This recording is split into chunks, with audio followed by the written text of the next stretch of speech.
Finish the chores before you leave. You're my son's wife, so that's your responsibility. As I hurried to the visitation hour for my mom's passing, my mother-in-law, Karen, blocked my way with those words.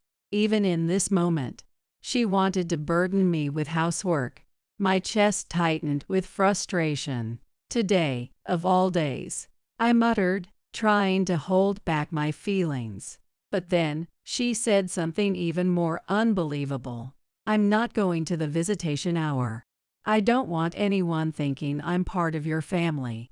The anger, the sadness, and even the disbelief drained away. I didn't have the energy to reply anymore. Silently, I pushed past Karen and headed toward the door. But she wasn't done yet. Furious with my defiance, she stormed after me, her heavy footsteps echoing through the hall. Before I could turn around, I felt something being dumped over my head. What visitation hour? You should just disappear into ashes with her. It was the ash from an ashtray. She had poured it over my head. That was the moment my heart broke completely. If this is what she truly wanted, then I would grant her wish. You're right. Maybe I should just disappear. I resolved to take action not just against Karen, but also against my husband, Matthew. My name is Naomi. I work at the company my dad built from the ground up. My dad is a well-known figure in the industry, respected, warm, and friendly to everyone. My dream has always been to follow in his footsteps and become a leader just like him. Day by day, I learned how to work and lead by watching him closely. The work was tough, but the sense of fulfillment kept me going. Then one day, everything changed. Dad suddenly collapsed. He had always been so energetic and lively that it was hard to believe at first. But his illness progressed rapidly, and before long, he needed constant care. This wasn't just a devastating blow to our family. It was a crisis for the company. Without its founder, the business quickly spiraled into confusion. Fearing the company's downfall, the leadership team convened, and it was decided I would take over as CEO in my dad's place. Taking over the company had always been my dream, but not like this. Honestly, I felt nothing but fear and anxiety. I lacked both experience and knowledge. While many of the employees who had worked with my dad for years supported me, others couldn't trust someone in their 30s to lead, and started leaving one by one. To make matters worse, we faced a severe labor shortage and an economic downturn. Despite my efforts to stabilize the company, the business performance didn't improve. Even at home, I couldn't rest. My mind was consumed by thoughts of work, leaving me physically and mentally drained. Around this time, I received an offer from a fast-growing, well-known company in the same industry. They wanted to provide financial support. I couldn't help but wonder why a small company like ours caught their attention. It felt suspicious, like there was some hidden agenda. Still, my desire to protect the company my dad had built outweighed my doubts. Most importantly, I wanted to secure the livelihoods of the employees who had stood by me. So I decided to accept the offer. Not long after, a representative from the company that offered the funding started visiting us regularly. His name was Matthew. Matthew was a man around my age, with a polite demeanor. Whenever I felt nervous during meetings about the funding, he had a way of easing the tension with his kind nature. After meeting several times, our conversations extended beyond work, and we began sharing bits of our personal lives. It had been so long since I had spoken with someone so openly. At first, it felt strange, but his approachable nature gradually melted my defenses. "You seem really busy lately.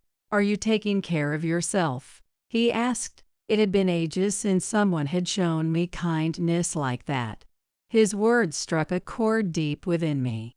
Before I knew it, His warmth began to occupy a significant space in my heart. His dedication to his work inspired me, and I found myself looking forward to the time we spent together. Naturally, our relationship evolved into something more, and soon after, we celebrated our long-awaited wedding.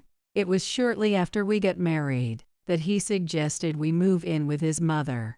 Matthew had lost his father at a young age, and he explained, "I can't leave Mom alone."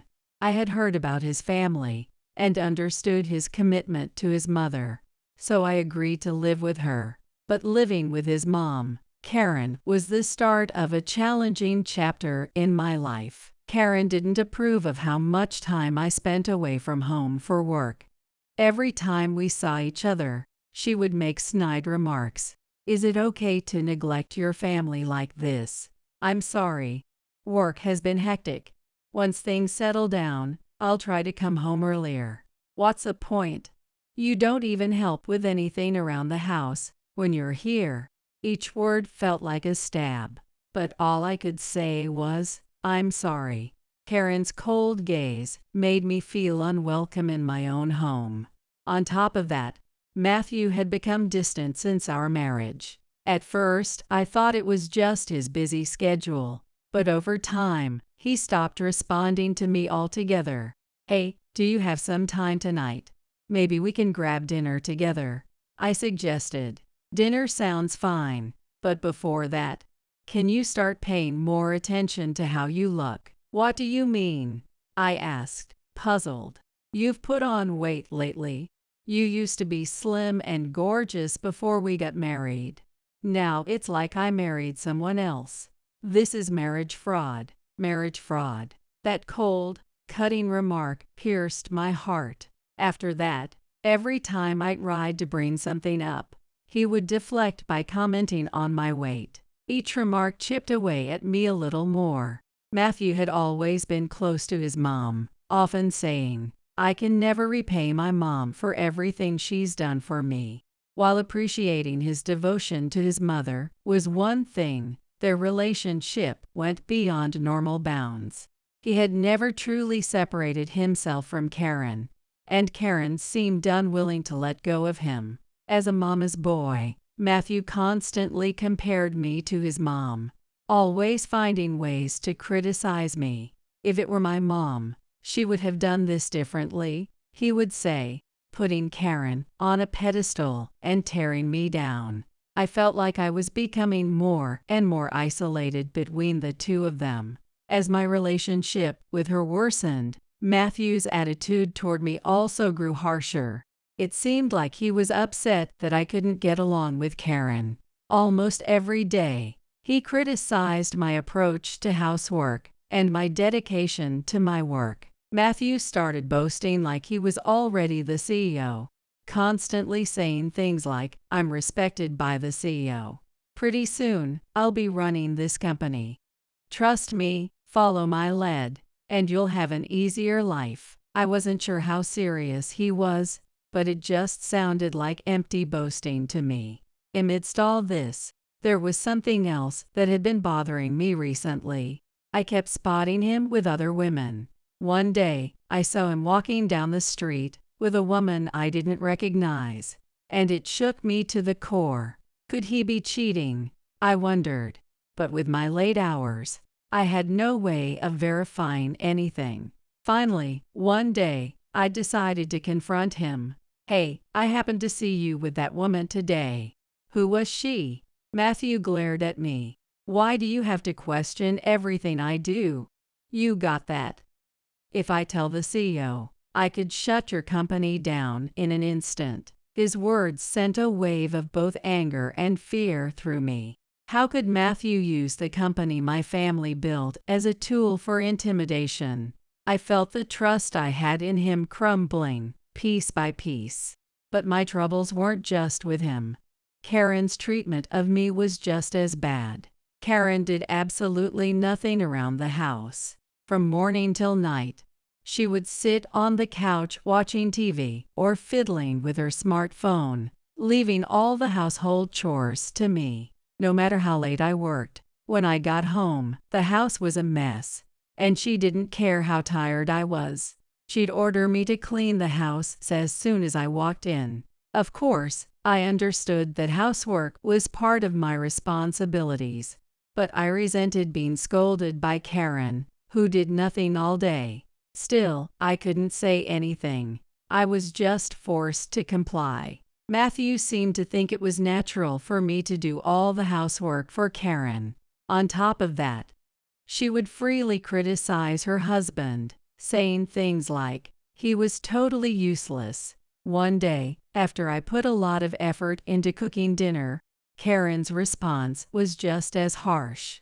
"What's this? It's disgusting. I can't let Matthew eat this." And with that, she threw the meal I had made into the trash. But this wasn't an isolated incident. Sometimes Karen would cook dinner, but she never prepared any food for me. Even when I was so exhausted that I fell asleep on the couch, she showed no mercy. Sleeping at home like that, what a privilege. Ouch. I woke up to an intense pain and saw an angry Karen standing in front of me, with the TV remote at her feet. I couldn't believe she'd throw something at me like that. At that point, I couldn't stand living this way anymore. I decided I had to ask Matthew to move out of the house. "Matthew, please, I can't keep living with Karen. I just can't." "What? You've got a problem with my mom." "It's not that. I just need some time for myself." "You're telling me you can't take care of my mom?"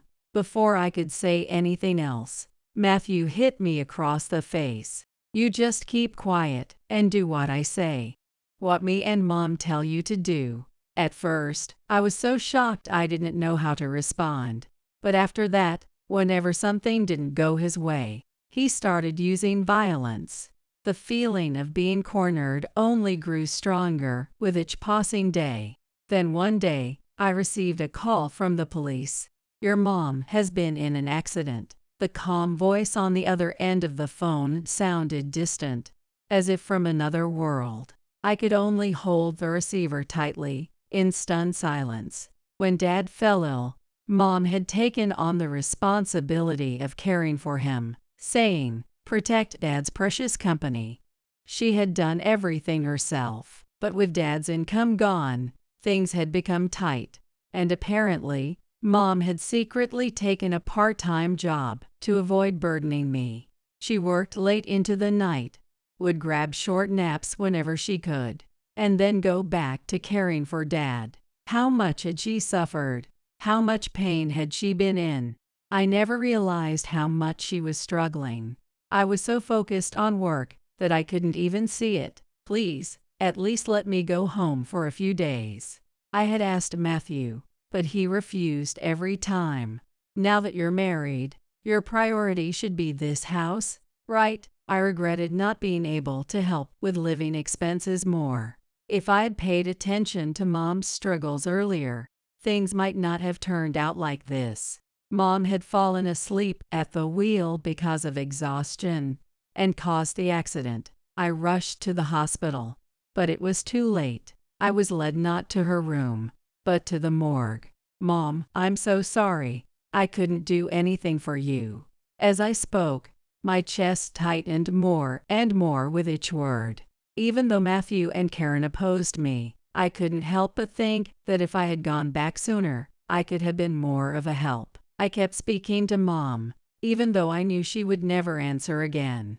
Afterwards, I stepped in to handle Mom's funeral arrangements, taking Dad's place since he couldn't move. Of course, Matthew and Karen didn't help. I was so busy, I felt like I might collapse, but I managed to hold on.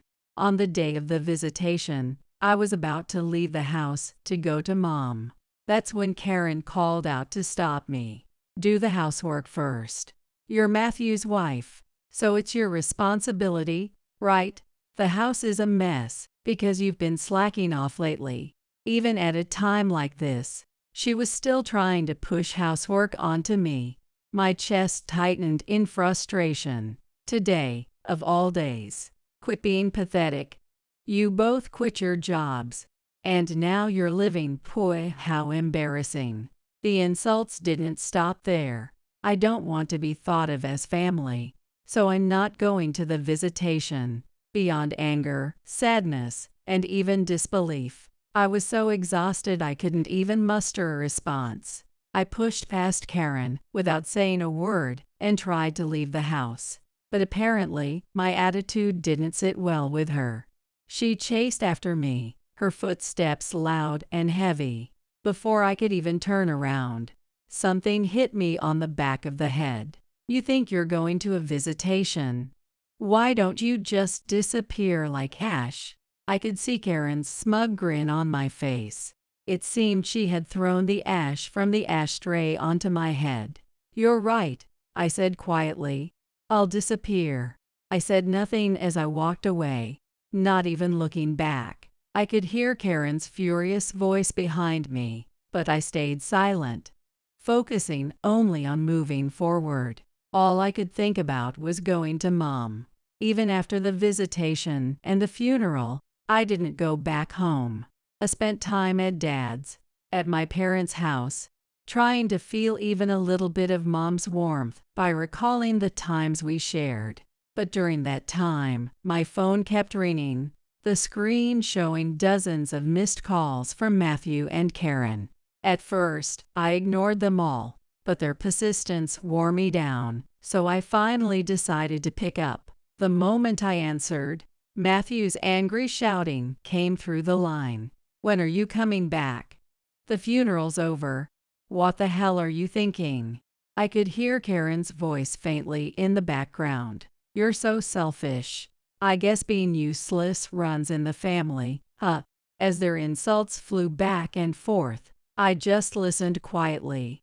The coldness in their words no longer surprised me. I had no intention of continuing this relationship with them any longer, and I was sure they had started to sense it, even if only a little. I could hear the desperation mixed in with their words, the frustration underlying their insults. They had finally realized my belongings were disappearing, and the signed divorce papers had been left in my room. It was their fault that I couldn't be there for my mom in her final moments. I resented them for that. I would never forgive them. The day Mom passed, when I returned home, I began packing up my things, careful not to let them notice. I only selected what was necessary, sending the important things and what I would need for the future to my parents' home. Neither Karen or Matthew showed any interest in me or noticed that my things were disappearing. It was just as well it worked in my favor. I was going to disappear, just as they wished, like ashes blown by the wind. I couldn't stay with them any longer. I'm sorry, but I'm not coming back. You must have seen the divorce papers. Hearing this, Matthew only grew angrier. Don't regret divorcing me? Okay, I can easily crush that useless company of yours. Don't forget that. He continued with his usual threats. But this time, they didn't have any effect on me. I don't care. The moment I said those words, he exploded in fury and hung up the phone. It felt like everything was finally over. I thought Mom would be happy wherever she was. A few hours later, I received a call from the CEO of Matthew's company. By then, I already knew that Matthew had been saying things about my company, so I wasn't surprised when I picked up. Naomi, can you come here right now? Yes, of course. I'll be there shortly. I agreed and immediately left for Matthew's office. I took a cab to Matthew's company and was immediately escorted to the meeting room. In the room sat the CEO of the company that had been providing financial support, and Matthew, who had a somewhat smug look on his face. As I entered the room, Matthew spoke. CEO, as I mentioned earlier, Naomi and I are getting a divorce. There's no need to continue our association with her company. I think it's best to cut off funding. Matthew spoke so confidently, I was at a loss for words. But the CEO's gaze was icy and sharp. Do you even realize what you're saying? You're a regular employee. What business do you have making decisions like that? What? The moment those words were spoken, Matthew clearly became flustered. It was likely an unexpected cold response for him. Surprised and unable to respond right away, Matthew remained silent. And the CEO continued. Do you understand who made it possible for this company to exist? It was Naomi's father, Simon, who supported it. The story that the CEO shared was something I hadn't known about my dad. Not only did Simon provide funding to this company when it was on the brink of bankruptcy, but he also shared his customer list and helped facilitate agreements with other companies. Thanks to that, this company is still standing today. I had no idea that the CEO had been so deeply involved in helping my dad's company. You're getting your paycheck because of him. And now you're telling me to ruin the company that owes its survival to him? Are you asking me to betray my benefactor? Matthew turned pale as he tried to speak, but the CEO's cold gaze silenced him. My helping Naomi is because of the debt I owe Simon, not because of you. Don't get that twisted, the CEO shouted at Matthew, his anger palpable. Also, I heard you told her that the company should be destroyed. How do you know that? Matthew was clearly rattled, as those were the exact same words he used to threaten me at home. It was obvious he didn't know how the CEO had found out. I told him myself. During Mom's visitation hour, the CEO had come to the visitation hour a few days ago. Even though I hadn't sent him an invitation, I thought it would be a little strange to invite someone from the company, especially someone with no personal connection, to such an intimate occasion. But somehow, he found out and came anyway. Since the CEO had come all the way to attend, I escorted him to a seat at the back, and there, I opened up about my struggles with Matthew and Karen, and shared that I was considering a divorce. From what Matthew had told me, the CEO was apparently impressed with his work. So at first, I thought he would scold me for wanting a divorce, but it turned out to be completely different. The CEO listened to me with genuine concern. I was taken aback, but at that moment, I was also certain that Matthew's stories about his work were lies. When I spoke about the abuse I faced at home, the harassment from Karen, and of course, the threats Matthew had made, the CEO was just as angry as I was. He promised me that he would protect both me and the company. At the time, I didn't fully understand why he was so invested, but hearing about my dad's past involvement in the company, everything clicked into place. You betrayed me.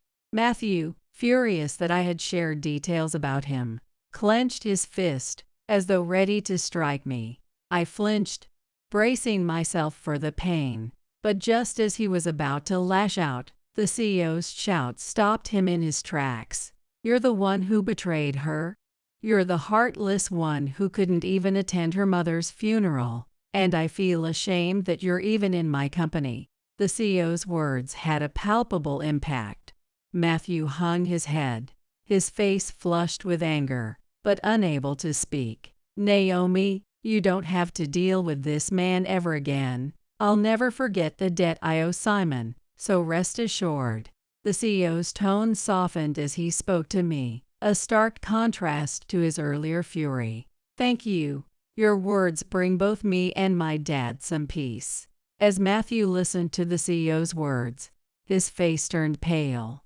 Even so, a misguided hope still lingered in him. He believed that he was someone the CEO respected, and he naively thought that he would be forgiven, that things would just blow over. However, the CEO's words shattered Matthew's delusions without mercy. You're misunderstanding something. The reason I've been giving you work is because I couldn't ignore the reports about your laziness. I've received numerous reports about how no one knows where you are most of the time. I thought maybe you'd improve, but now I feel betrayed. Matthew tried to come up with an excuse, but he didn't give him a chance. You're being demoted. There's an opening at a branch on a remote island. You'll be going there." Matthew finally seemed to grasp the severity of his situation after hearing those words. His arrogance, which had defined him for so long, evaporated, and he fell silent, fear creeping over him. The CEO's cold, decisive judgment laid Matthew's future bare for all to see. In that moment, it was clear that he no longer had a place here. Despite the crushing reality of his situation, he continued to relentlessly contact me, as if nothing had changed. He called and sent messages, pleading, "Can we try again? I won't let you divorce me that easily." But no amount of begging could sway me. Just hearing his voice brought back too many painful memories, and I couldn't bring myself to respond. Eventually, his persistence pushed me to hire a lawyer and pursue a divorce in court. I knew I had to put an end to his interference in my life for good. As the case progressed, more of his wrongdoings came to light, and the court's rulings increasingly favored me. It turned out he had been having an affair with a woman named Megan, and the evidence my private investigator uncovered was overwhelming. Her involvement sealed the deal, and when the court ruled that I could claim compensation, I felt a wave of relief wash over me. It was the end of that cold, heartless relationship. After the divorce, Matthew turned to Megan, but it seemed that she wasn't interested in him as he had hoped. I had seen her a few times. She was a young woman, likely in her mid-20s, with a lively, glamorous presence. I had sensed that Matthew was infatuated with her back then. However, Megan had done her research on Matthew and had no patience for his infidelity. She had quickly grown tired of him, and despite his desperate attempts, she had no intention of becoming his partner. After all, no one wanted to be involved with a man who had been demoted at work and was about to be sent to a remote island. Matthew then proposed to Megan, but she walked away without even responding. It seemed that he had been proposing to any woman he could find, but his desperate pleas only repelled them. When I heard that he had quit his job because he didn't want to be separated from Karen on the island, I simply thought, I knew it. His mama's boy complex was beyond repair. As time passed, he continued to live beyond his means, accumulating more debt. He had been lavish with women, throwing money around carelessly, but soon the bills began to pile up. Karen, as always, refused to work, and now that Matthew's salary had stopped, they were struggling to pay even the remaining balance on their mortgage. He looked for another job, but nothing seemed to work out. Bills and collection notices flooded in, and he found himself unable to keep up with payments. In the end, he was forced to file for bankruptcy. With nothing left, Matthew had to leave their house and move into a rundown apartment with Karen. Soon, the apartment became a mess. Karen, who had never lifted a finger to clean, now left the place in utter disarray. The stench of garbage filled the air, and complaints from neighbors came frequently. Every time I heard complaints from the neighbors, I couldn't help but think to myself, this is just karma. Karen, who had always left all the housework and cleaning to me, now refused to clean up after herself and was holed up in her room. It felt like karma had finally caught up with her. Then I heard that she had developed dementia and depression from her isolation. With no one left to support her, she became irritable and uncontrollable, to the point where even Matthew couldn't handle her. Matthew was no longer the man I once knew. Instead of taking care of her, he seemed to vanish from the house more and more, leaving me to deal with everything on my own. When I found out that they had to force Karen into psychiatric care, I couldn't help but feel a quiet sense of satisfaction deep inside. And then, when I heard that Matthew had finally found a job in cleaning services, but was being treated poorly by everyone around him, Unable to fit in, I felt a subtle but growing sense of satisfaction. The man who used to look down on others was now the one silently picking up trash, enduring the gossip of his coworkers.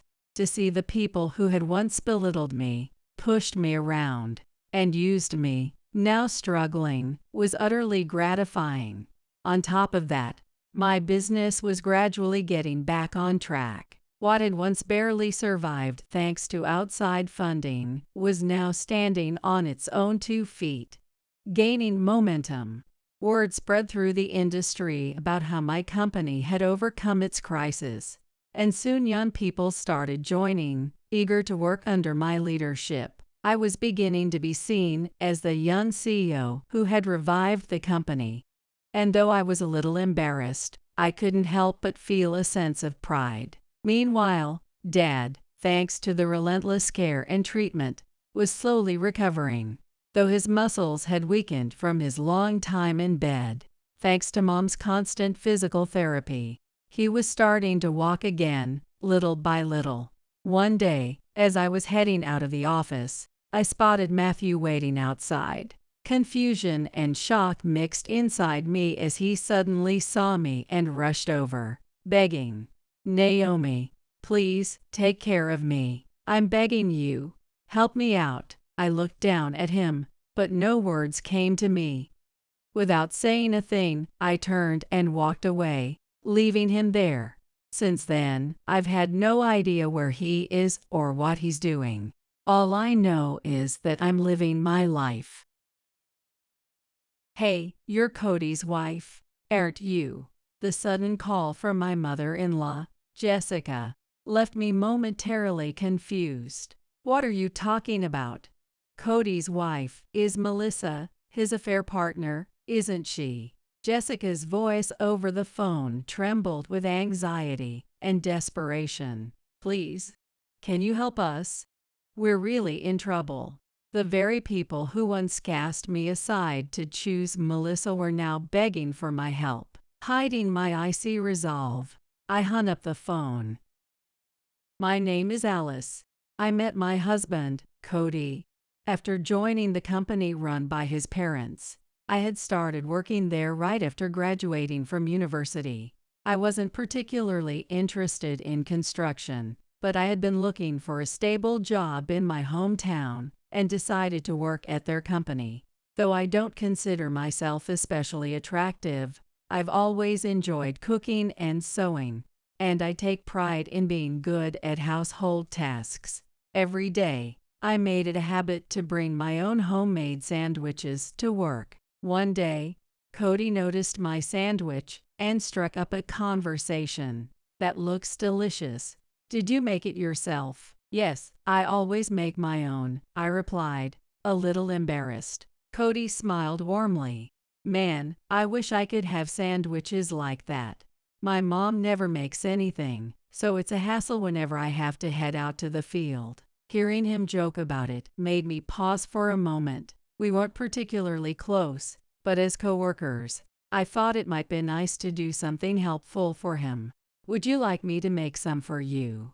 The words slipped out before I realized it. I was startled by what I'd just said, and Cody seemed equally surprised as he looked at me. "Really? You'd do that?" "Sure. It must be hard when you're out at the site. If it's okay with you, I'll make some." And that's how I started making sandwiches for Cody. At first, I was nervous, but seeing him enjoy them so much every day soon made the act of making them a pleasure for me as well. Today's sandwich was amazing, like always. "Alice, you're such a great cook." His words warmed my heart little by little. Every time he praised my sandwiches, I felt something special beginning to grow inside me. As the days went by, we naturally grew closer. "I really like women who are as homey as you, Alice." When he said that, I was a little surprised. I had always thought Cody was someone supported by everyone around him, including his family. I didn't expect to hear that from you. It's surprising. No, I mean it. I've never had someone who puts in so much effort for me like you do, Alice. His words made my heart race. Perhaps this was the first time I'd ever felt so needed and appreciated by someone. Soon, we began dating, and after just 6 months, we were married. Even after our wedding, I continued making sandwiches for Cody every day. Each time he expressed his gratitude, it filled me with happiness. However, alongside that happiness, I began to sense something was off. Day by day, it became taken for granted that I would manage everything at home. Cody's words of appreciation started to sound more like a habit than genuine feelings. Still, I threw myself into household tasks for his sake. But as time went on, our peaceful and stable days began to unravel. His mother, Jessica, who lived with us, started treating me coldly more often. This behavior became even worse after Melissa began visiting frequently. Melissa was Cody's childhood friend. Her parents also owned a construction company, and Jessica adored Melissa for as long as anyone could remember. Beautiful and outgoing, Melissa would often drop by the office or the house, spreading her charm, and then leaving with a smile. "Hello." Melissa entered the office one day, her cheerful voice filling the room. While I was organizing some documents, she immediately started chatting with Cody. "Cody, how are you? You look busy. Is there anything I can help with?" Cody smiled at her as he replied, "Thanks, but I'm fine. You've already been a big help. And besides, I have Alice now." I see. But Alice must be so busy, right? Office work seems so hard. I don't think I could ever handle it." Melissa glanced at me briefly as she said that. Her words rubbed me the wrong way, but I stayed silent and continued my work. Her visits to our house became more frequent. While Jessica treated me coldly, Melissa and Jessica seemed to enjoy each other's company. "Jessica, how are you? Should I help out again?" She would step into the living room and talk to Jessica in a familiar tone, as though they were family. Apparently, she had been like this since childhood. Jessica would light up whenever she saw Melissa. "Oh, Melissa, you're always so thoughtful. Unlike Alice." What? I could only let the words wash over me as I wiped dishes in the kitchen. "You're right. Alice can be a little clumsy at times, but that's what makes her cute, don't you think?" Melissa smiled at me, but I could sense the contempt behind her seemingly sweet expression. "I wish someone like you had become Cody's wife instead." Jessica's exaggerated sigh made me feel a little sad, but I kept my hands moving.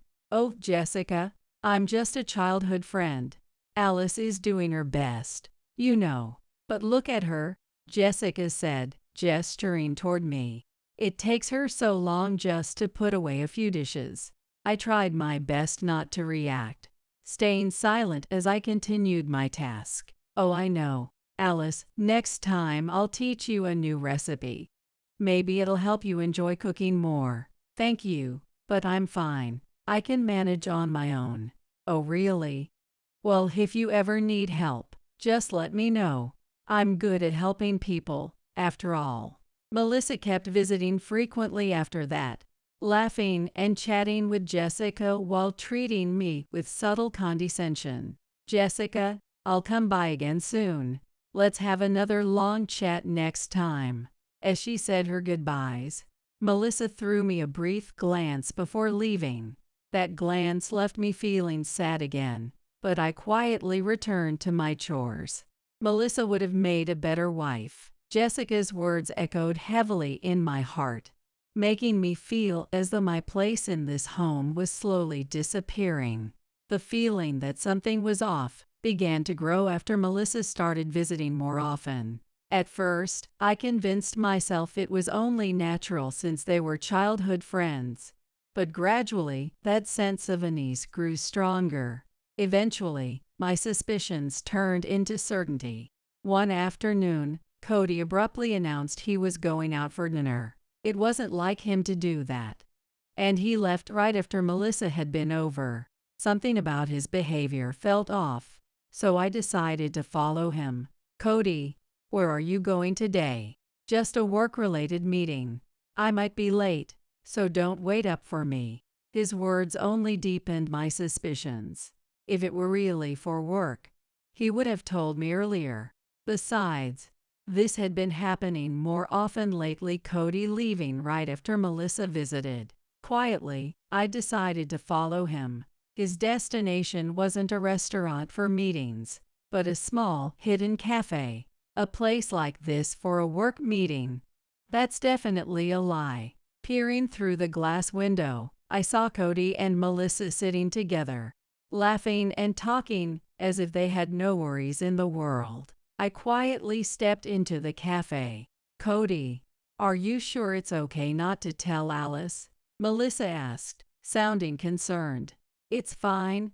Don't worry about Alice. She doesn't matter.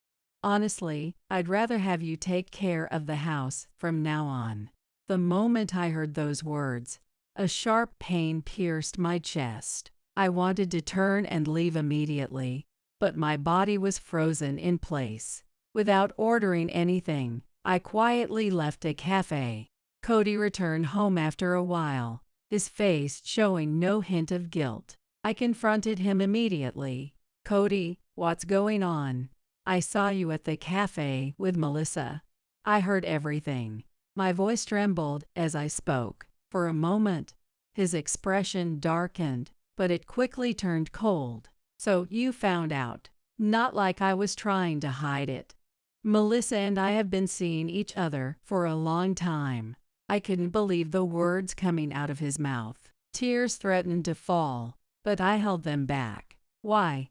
Why would you say something like that?" "We're married." My voice shook, but his response was icy. "I'm tired of you, Alice. It's more fun being with Melissa. She's cute, and when I'm with her, I don't feel weighed down like I do with you." At that moment, I was utterly crushed. It was bad enough to discover their affair, but his cold words cut even deeper. The days that followed were nothing short of hell. Jessica became even colder toward me, and whenever Melissa visited, she treated her like the real wife. "Alice, let me be honest with you," Jessica said one day. "I've thought from the beginning that Melissa should have been Cody's wife." "What do you mean?" I asked. "There's no point hiding it anymore. Melissa and Cody are practically married already, and we as a family are fine with it. You don't belong in this house."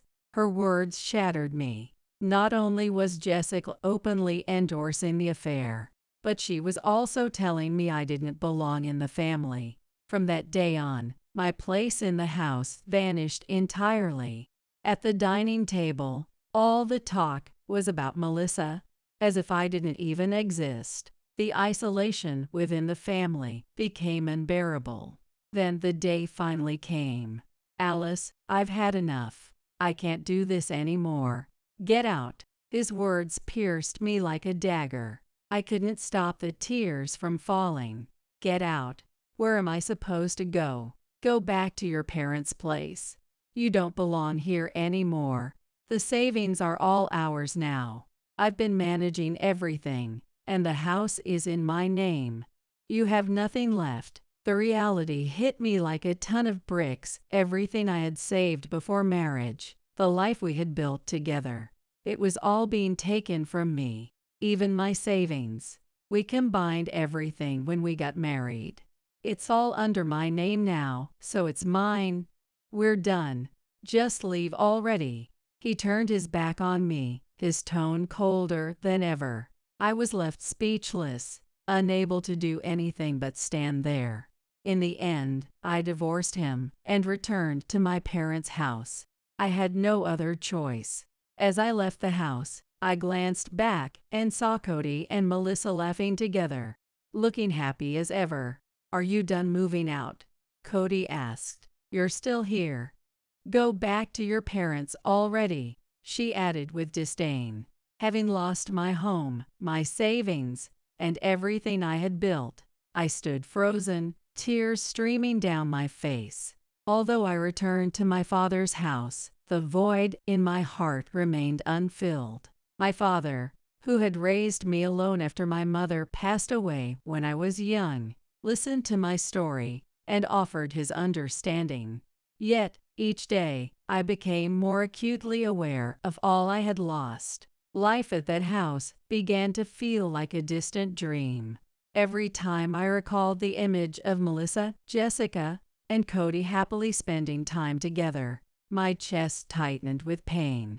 Even back at my father's home, I found no peace of mind. Cody and Melissa continued to mock me relentlessly. Nearly every day, I received humiliating messages from Melissa. Still moping around at your father's place? Cody has already decided to marry me. You're no longer needed. Her messages seemed to drip with a sneering smile I could almost see through the screen. You're useless now. Forget about us, and go start a new life with someone else. Cody's cold attitude had not changed a bit. It was as if they were enjoying my downfall, taking pleasure in my suffering. Why are they going so far just to hurt me? Tears streamed down my face as I stared at yet another message from Melissa on my smartphone. Eventually, I heard the news that Cody and Melissa had officially married. I don't even want to know about them anymore. Everything felt meaningless. The only solace in my life was the quiet days spent with my father. He had always been a reserved man who didn't say much, but during my most painful moments, he stayed by my side without a word. That silent support was the greatest comfort I had. But one day, while I was preparing dinner, my father suddenly collapsed. I rushed him to the hospital, but the diagnosis was grim. It was already too late. After a few weeks of battling his illness, he passed away, leaving me behind. Dad, why? Please don't leave me alone. I broke down beside his hospital bed, overwhelmed with grief. With my father gone, I was truly alone. After his funeral, I began the process of settling his estate. To my surprise, I discovered that my father, without ever mentioning it, had left behind a significant amount of wealth. He had owned a vast piece of land, 2 apartment buildings, and a substantial amount of cash. I was shocked but also deeply moved, realizing that he had prepared all of this for me.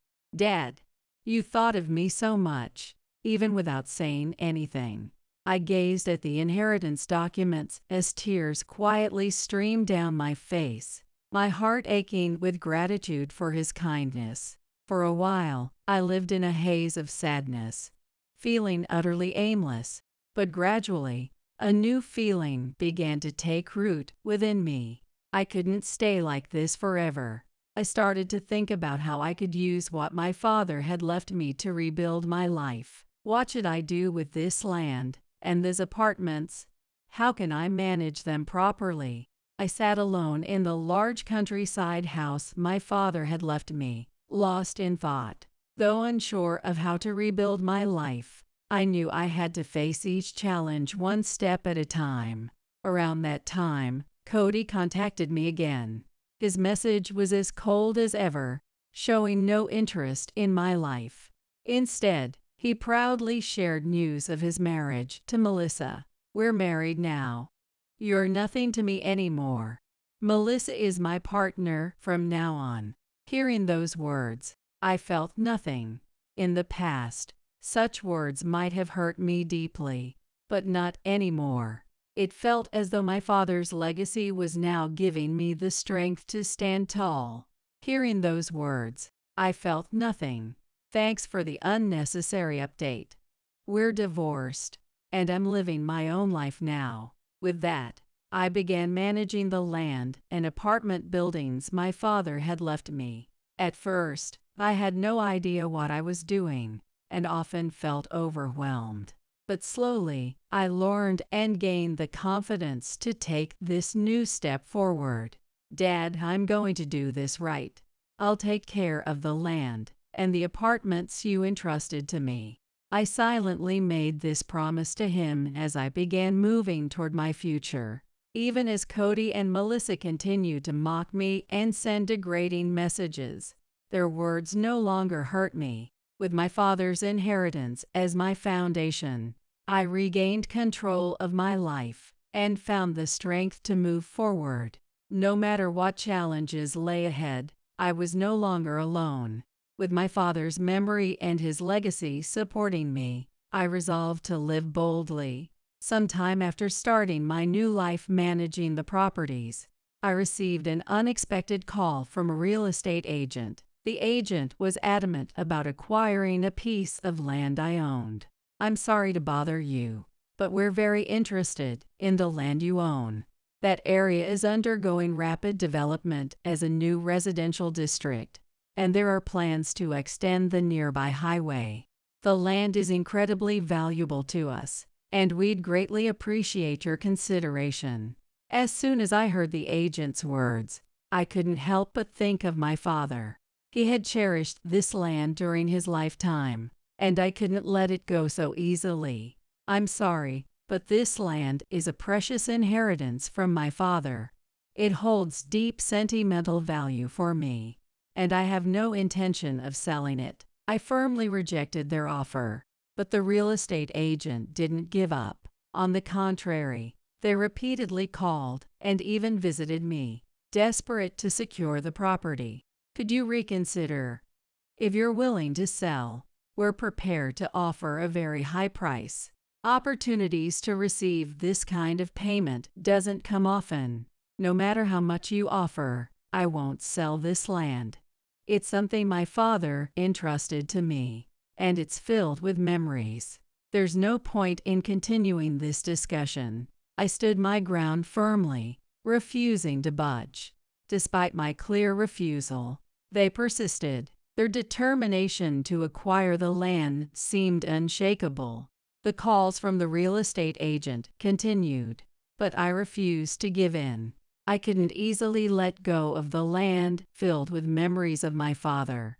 Strangely, the value of the land began to rise sharply. As its worth increased, I found myself wondering, was there a way to not only preserve my father's legacy but also make better use of it? Determined to find out, I decided to study real estate management seriously. If I can honor what my father left me by using it in a way that shapes my future, I'll protect this land and make the most of it. With that resolve, I picked up books on real estate and enrolled in online courses. At first, the concepts were difficult to grasp, and I often felt frustrated. But the more I learned, the more fascinating it became. With each piece of knowledge I gained, my confidence grew. Meanwhile, the value of the land continued to climb, and I was able to venture into new real estate investments. The apartment buildings were already providing stable income, but the additional revenue from real estate investments brought me even greater financial stability. "Dad, is this okay? I'm making good use of what you left me." I silently spoke to my father in my heart, slowly regaining my confidence. One day, out of nowhere, Cody messaged me. His words were just as cold as ever, a repetition of his usual spiteful remarks. "Still stuck in that countryside? Your life's already over." But I was different now. I was no longer the person I once was. His words couldn't faze me anymore, because I had found confidence in myself. "If anyone's life is over, it's yours. I'm walking my own path now. I'm living in a way that honors what my father left me." "Why did he even leave you? Your dad wasn't rich or anything, was he? That's not for you to know." I sent that message back and made a promise to myself. I would never let his words affect me again. The land, the apartments, and the inheritance my father left behind weren't just assets. They were a foundation of support that allowed me to rebuild my life on my terms. Without being bound by the past, I focused on my future and took a bold new step forward.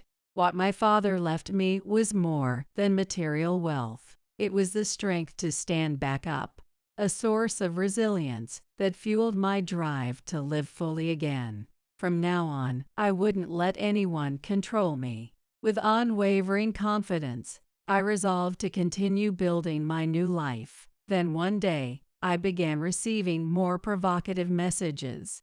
They came frequently, always from Cody. At first, I thought he was either trying to harass me or provoke me for some petty reason. But something about his behavior seemed off. And eventually, the truth began to reveal itself. Feeling a little too proud of yourself lately? Isn't it time you sold that land already? That message came out of nowhere. He must have found out somehow that I had inherited my father's assets. I wished he would stop making baseless accusations.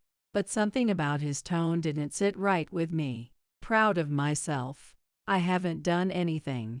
I'm just protecting what my father left me, I calmly replied to Cody.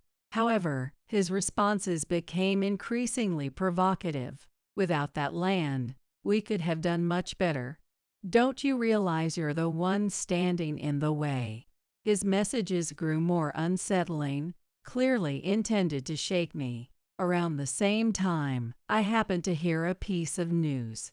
Cody's company was being exposed for repeated fraudulent construction practices. Reports surfaced about falsified earthquake-resistant standards and shoddy construction. Eventually, the government launched an investigation.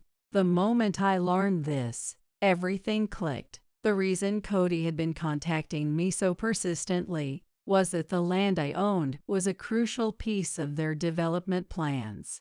Without my land, their project could not move forward. He had been desperately trying to acquire it, so that's what this was all about. My land was essential for their plan. I understood now why Cody was so desperate, but his company's problems didn't stop there. In their attempts to meet unrealistic deadlines, Cody's company had cut corners repeatedly, leading to a cascade of issues. Complaints from residents were mounting, and the company's reputation was crumbling rapidly. His obsession with my land stemmed from the fact that without the project's success, their financial situation would deteriorate even further.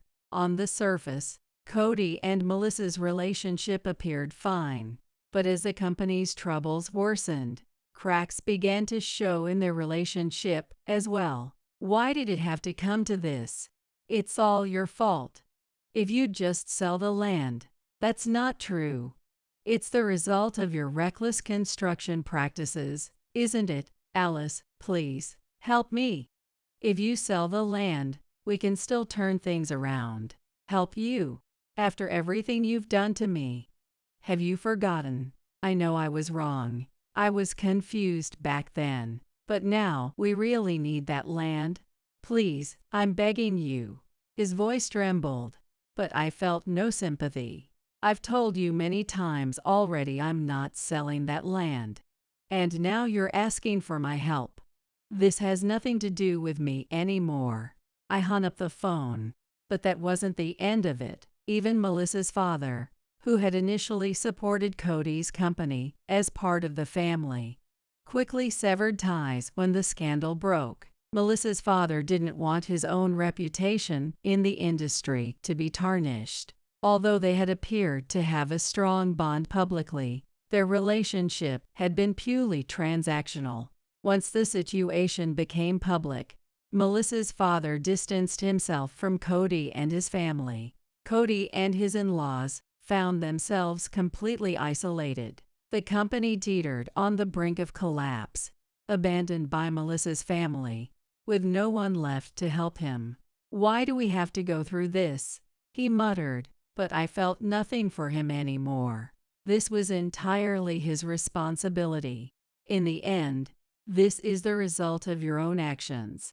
The harm you've caused others is coming back to you. Although those words crossed my mind, I didn't say them. He was now just a part of my past, and there was no need to say anything. Afterward, I focused even more on studying real estate. managing the land and apartments. What happened to Cody was no longer my concern. I was carving out a new future with my own strength. The world of lies that Cody and Melissa had built collapsed, and my life slowly began to fill with hope once again. A year after my divorce from Cody, I suddenly received a call from Jessica. When her name appeared on my phone screen, a slight unease stirred in my chest. What could she possibly want now? Curious, I answered the call. "Hey Alice, Cody's wife.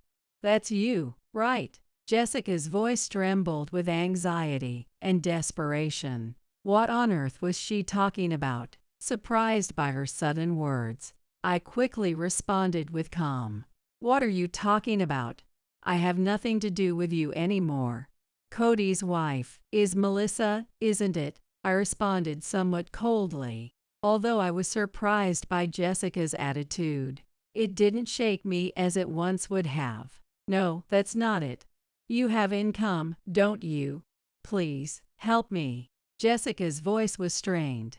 In that moment, I could intuitively sense how desperate they had become. The scandal surrounding Cody's company, with all the illegal activities and financial troubles, was evidently starting to have a serious impact on their lives. "Help you? You're the ones who abandoned me, remember? Who was it that said Melissa was more suited to be Cody's wife than me? And now, you want help," I answered firmly. I never imagined the day would come when Jessica would ask me for help, but it was clear now that they were facing the consequences of their own actions. "I'm sorry, I was wrong. I'm really sorry for what I said. But right now, I'm truly desperate. Please, can you help me?" Jessica apologized for her past attitude and asked for my help. Her voice shook, sounding like someone entirely different from the confident person she had been before. But I had no intention of letting them manipulate me again. "Do you have any idea how much I suffered? Jessica, you abandoned me and only cared about Melissa, didn't you? And now you come to me for help." I maintained my calm, but the anger I had held inside for so long started to surface. The pain from the past briefly resurfaced, but it was in the past now.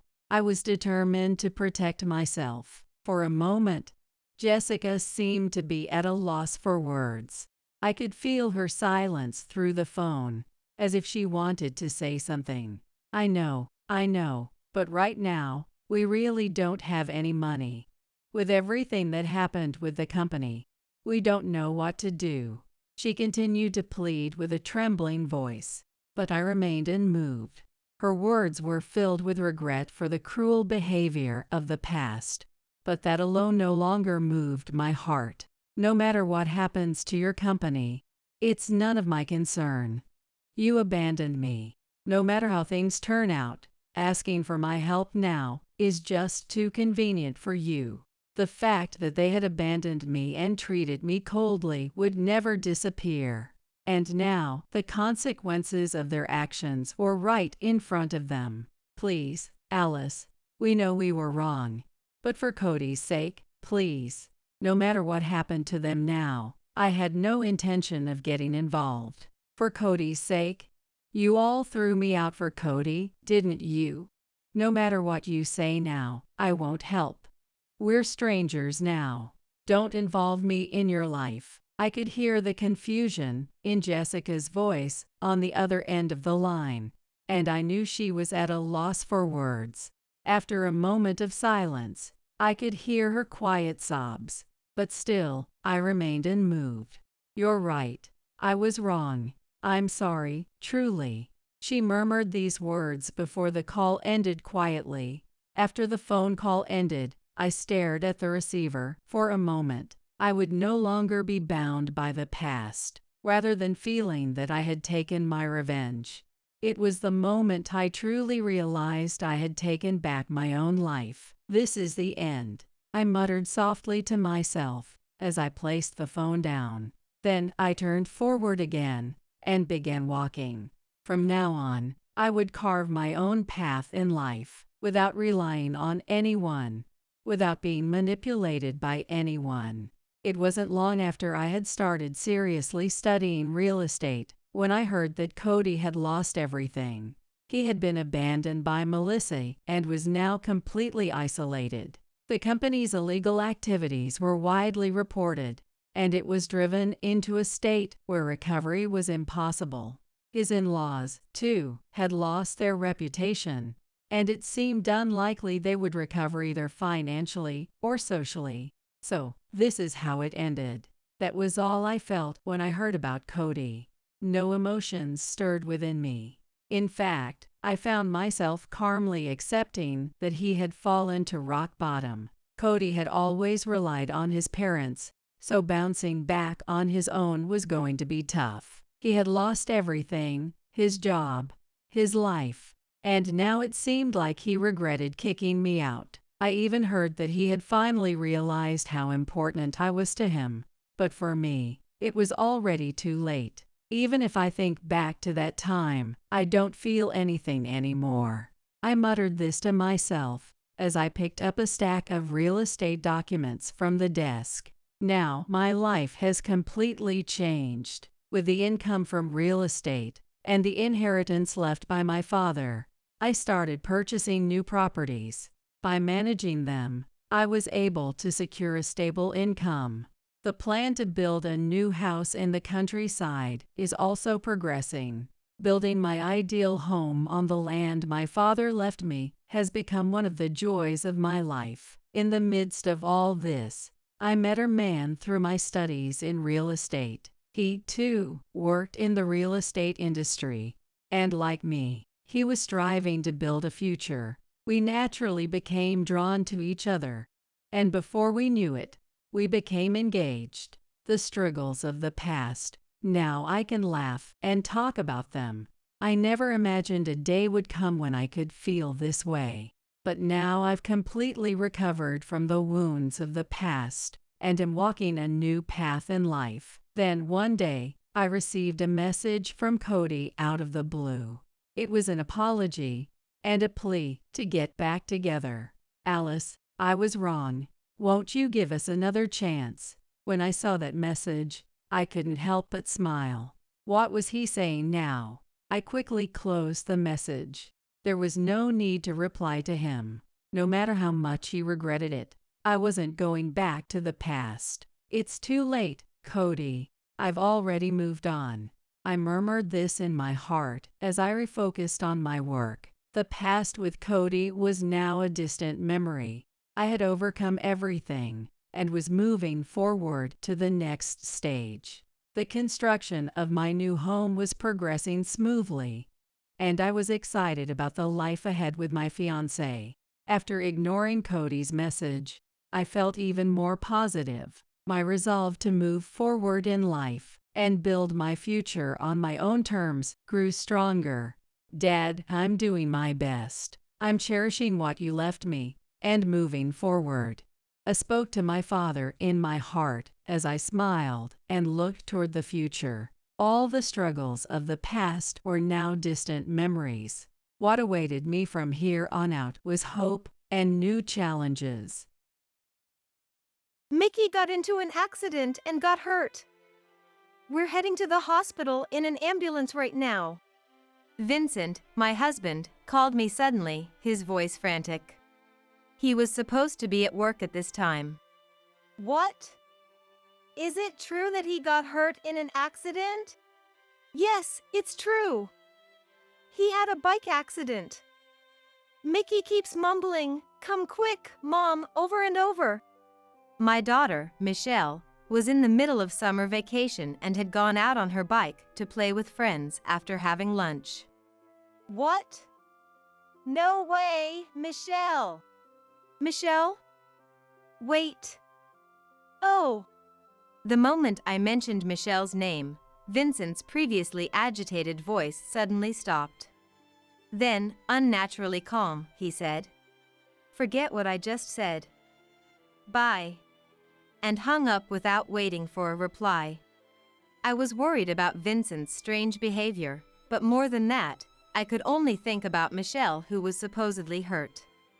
I rushed out the door without even changing clothes. At that moment, I collided head-on with someone coming towards me from outside. Ouch! Mom, if you rush like that, you'll cause an accident. Good thing I was wearing my helmet. There stood Michelle, looking exactly as she did before she left. My name is Amelia Ingram, a 42-year-old working mother. After becoming a professional, I started to feel a bit out of shape, so I joined a tennis club for working adults, where I later met my husband, Vincent. I can't remember who spoke first, but before we knew it, we were dating. 1 year after we met. Will you marry me? Yes, of course. His pure, almost boyish confession of love with his star-like shining eyes completely won my heart. Nearly a year after our marriage, I gave birth to our first daughter, Michelle. Look, Mickey, Dad's home. Vincent was so doting on Michelle that it almost made me roll my eyes. Watching him, I felt warm inside, reassured that marrying him was the right decision. When Michelle entered kindergarten, her friendly nature quickly earned her friends, and she would tell us every day about what happened there. That girl is Michaela. She's very kind. That's wonderful. I hope you two become even closer. Michaela, huh? So she's Mickey too? Vincent said, laughing with a sense of affinity. Stop it.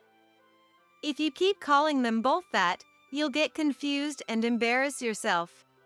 That would be funny if it happened. Vincent laughed heartily. Since our children were close friends, we quickly became friendly with Michaela's parents. Thank you for always looking after our Michaela. Let's keep being friends. Michaela's parents, the Stewarts, were both cheerful and easygoing. After about half a year, we frequently visited each other's homes and enjoyed barbecues together during holidays. Michaela's mom, Hilda, had been in the tennis club in school and had even competed at the national level. Hilda had been curious ever since she heard Vincent's name. I thought the name sounded familiar. I always admired you. Meeting Mr. Ingram like this is a miracle. Hilda's eyes sparkled as she spoke. During my school days, I wasn't involved in sports at all, so I didn't know this, but apparently, Vincent was quite a famous figure in the college tennis community. Vincent, feeling good about being reminded of his past glory.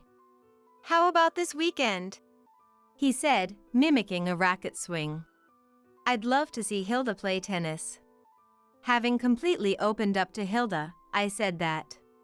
Hilda's husband, Hilton, declined because he had to work. Well, you should go and enjoy yourself. He encouraged Hilda. Thus, we started inviting her to play tennis every weekend.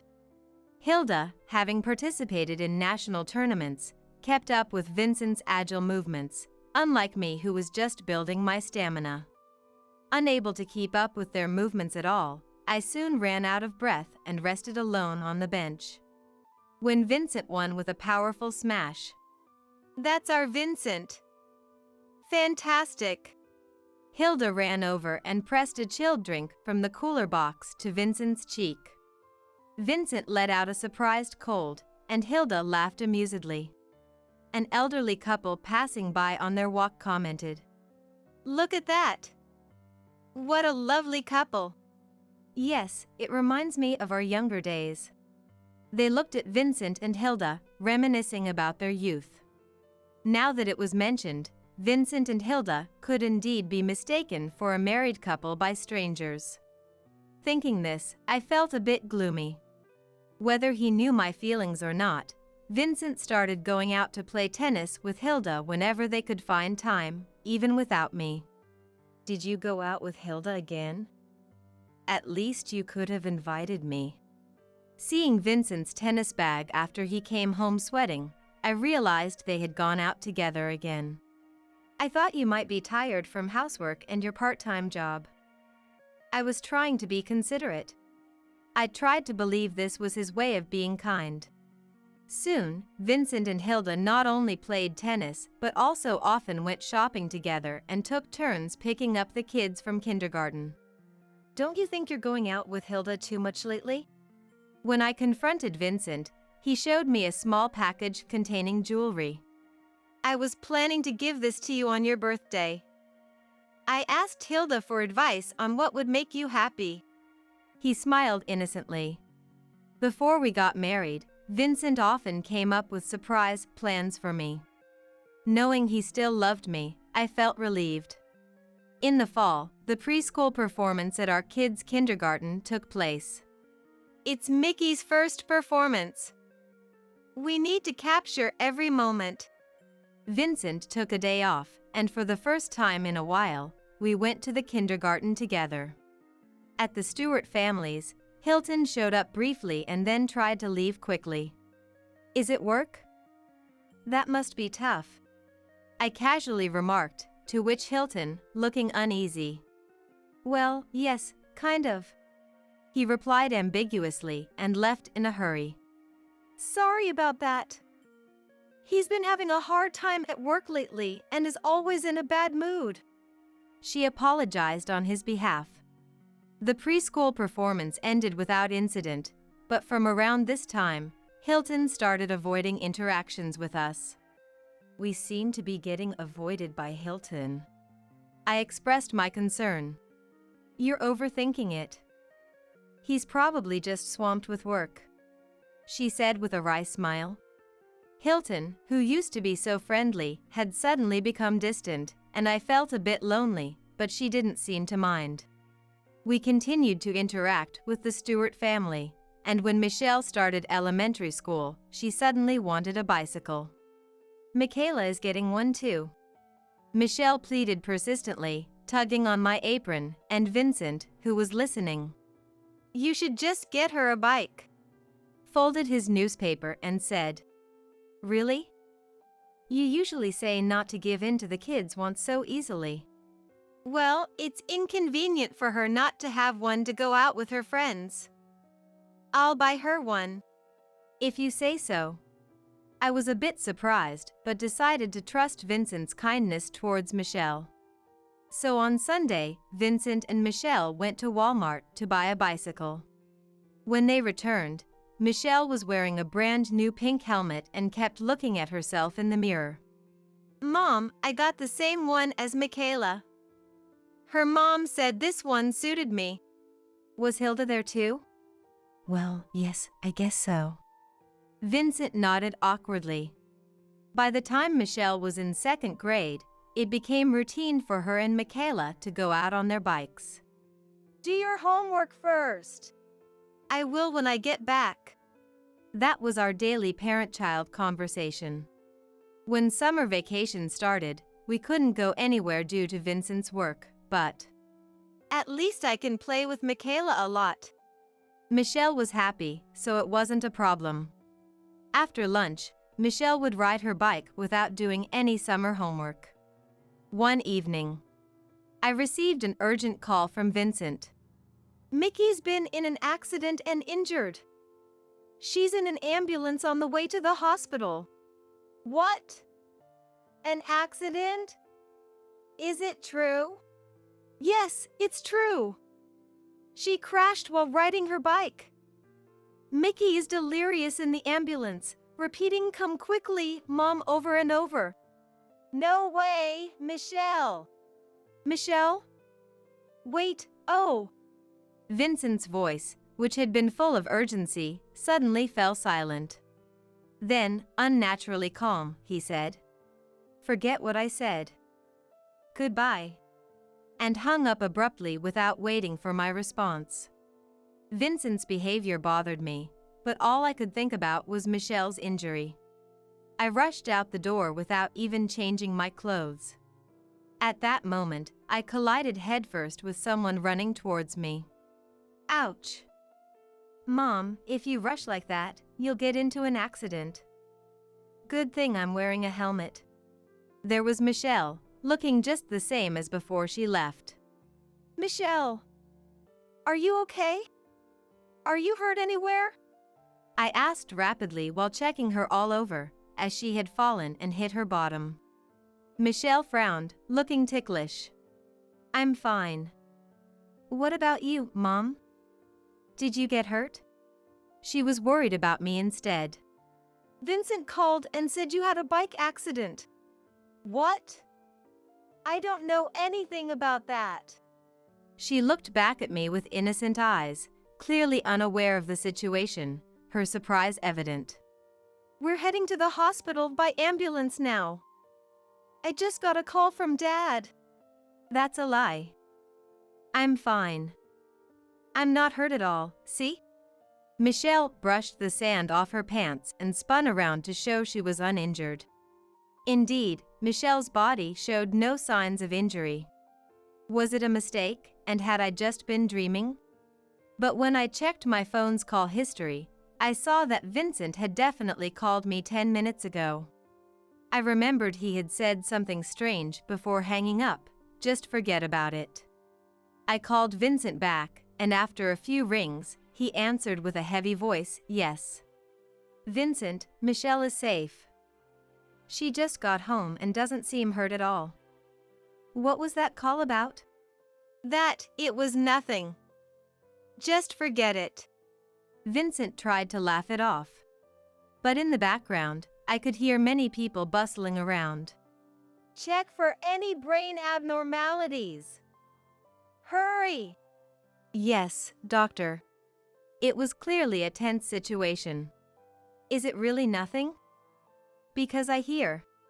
It's just TV.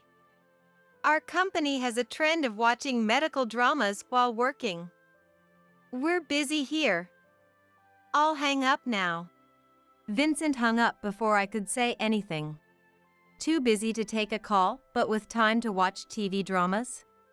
I tried calling back several times, but Vincent had turned off his phone. It got completely dark, and as I was thinking about reheating the soup for dinner, Vincent called.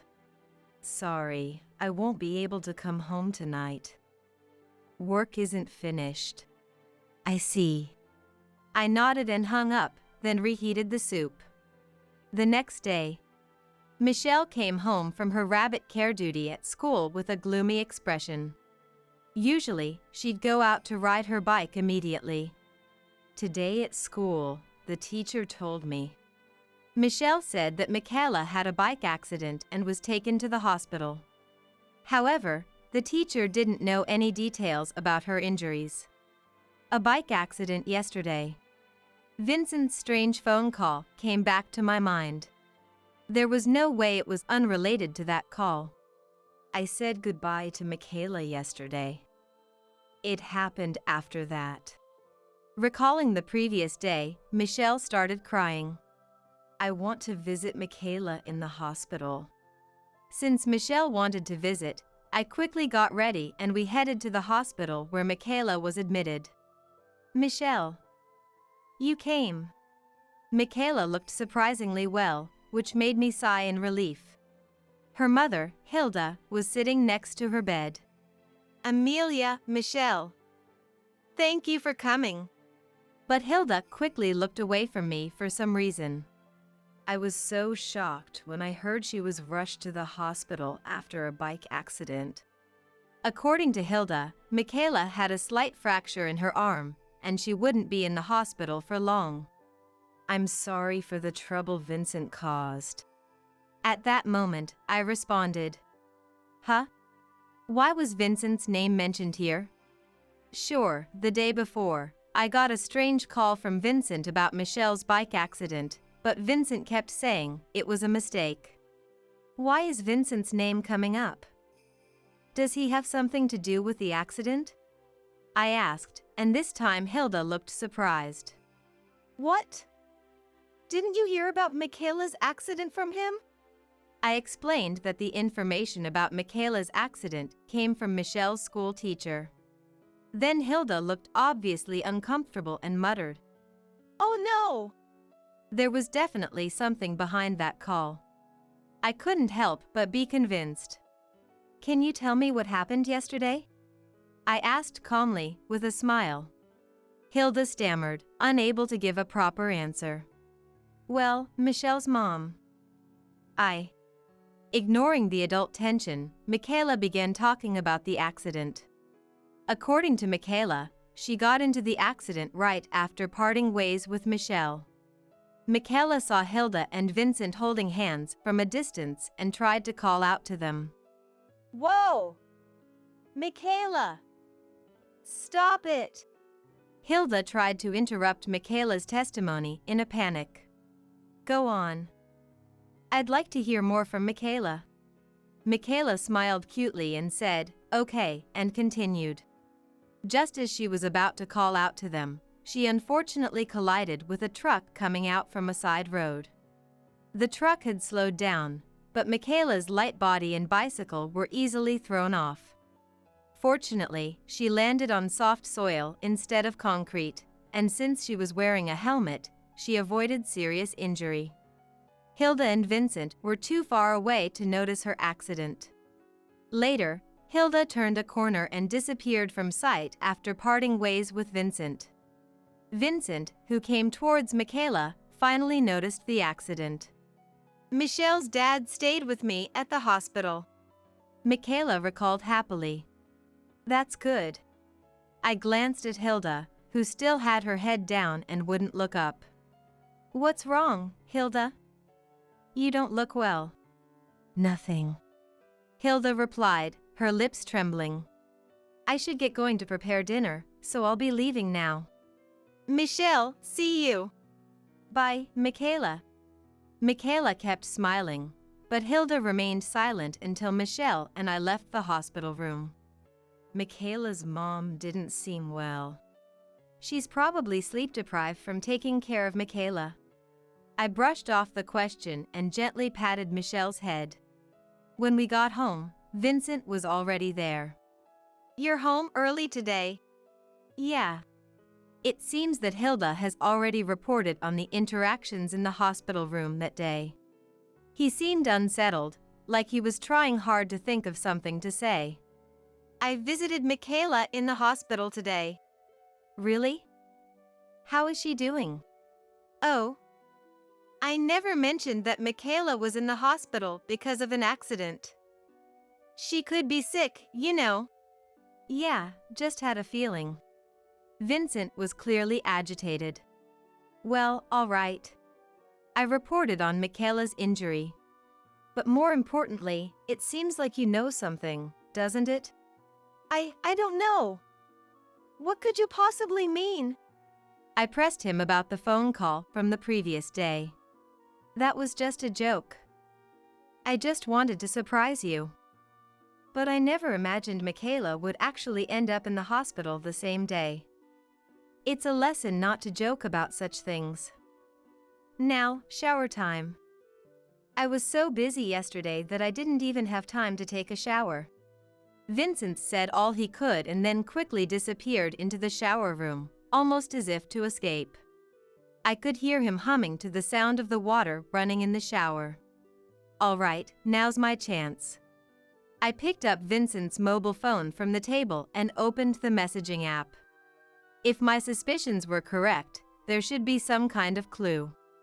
Vincent should be in frequent contact with Hilda, but there wasn't a single message between them in the usual messaging app. Finding this strange, I decided to check his free email app just in case. The app was locked, but I remembered something Michelle had told me before. Michaela's mom's birthday is just one day apart from Grandpa's. I tried entering my dad's birthday, shifted by one day, and the lock was easily bypassed. There were numerous exchanges with Hilda. Did he think using a free email address would prevent him from getting caught? The emails were filled with love words so passionate that I blushed just reading them. I heard the shower stop and quickly put his mobile phone back in its original place. Vincent came out of the bathroom, still humming, and checked his phone for any new emails. Are you expecting an email from someone? No, it's just work. Vincent instinctively tried to hide his phone behind his back, unaware that it was already too late. For the next few days, we didn't mention Michaela's accident at all. We continued with light greetings and everyday conversations, so on the surface, we might have seemed like a normal couple. However, I hadn't forgiven Vincent and Hilda's relationship. In fact, my true feelings were quite the opposite. I wanted to sever ties with Vincent and leave this house as soon as possible. The only reason I maintained this facade was for Michelle's sake. Michelle, with her sharp intuition even as a child, had sensed something was wrong when I discovered the affair between Vincent and Hilda. "What's wrong, Mom? Are you feeling unwell?" she asked with concern. I didn't want to burden my kind-hearted Michelle with this, but I knew I would have to deal with it eventually. With a determined heart, I invited the Stewarts over to our house. "This is my one and only chance," I said to myself, trying to muster the courage every time I felt like running away while looking in the mirror. On that day, both Vincent and Hilda's husband, Hilton, had the day off from work.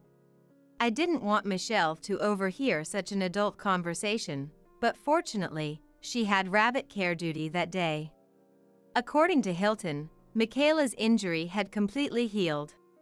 She should be able to leave the hospital in 2 or 3 days. That's good to hear. I felt a sense of relief hearing this good news from Hilton. I wanted to finish the conversation before Michelle came home from school, so I got straight to the point. "Hilda, since when have you been in a relationship with Vincent?" Whoa, what are you talking about all of a sudden? That's right, Amelia. There's no way Vincent and I are involved in that way. Both Vincent and Hilda tried to laugh it off.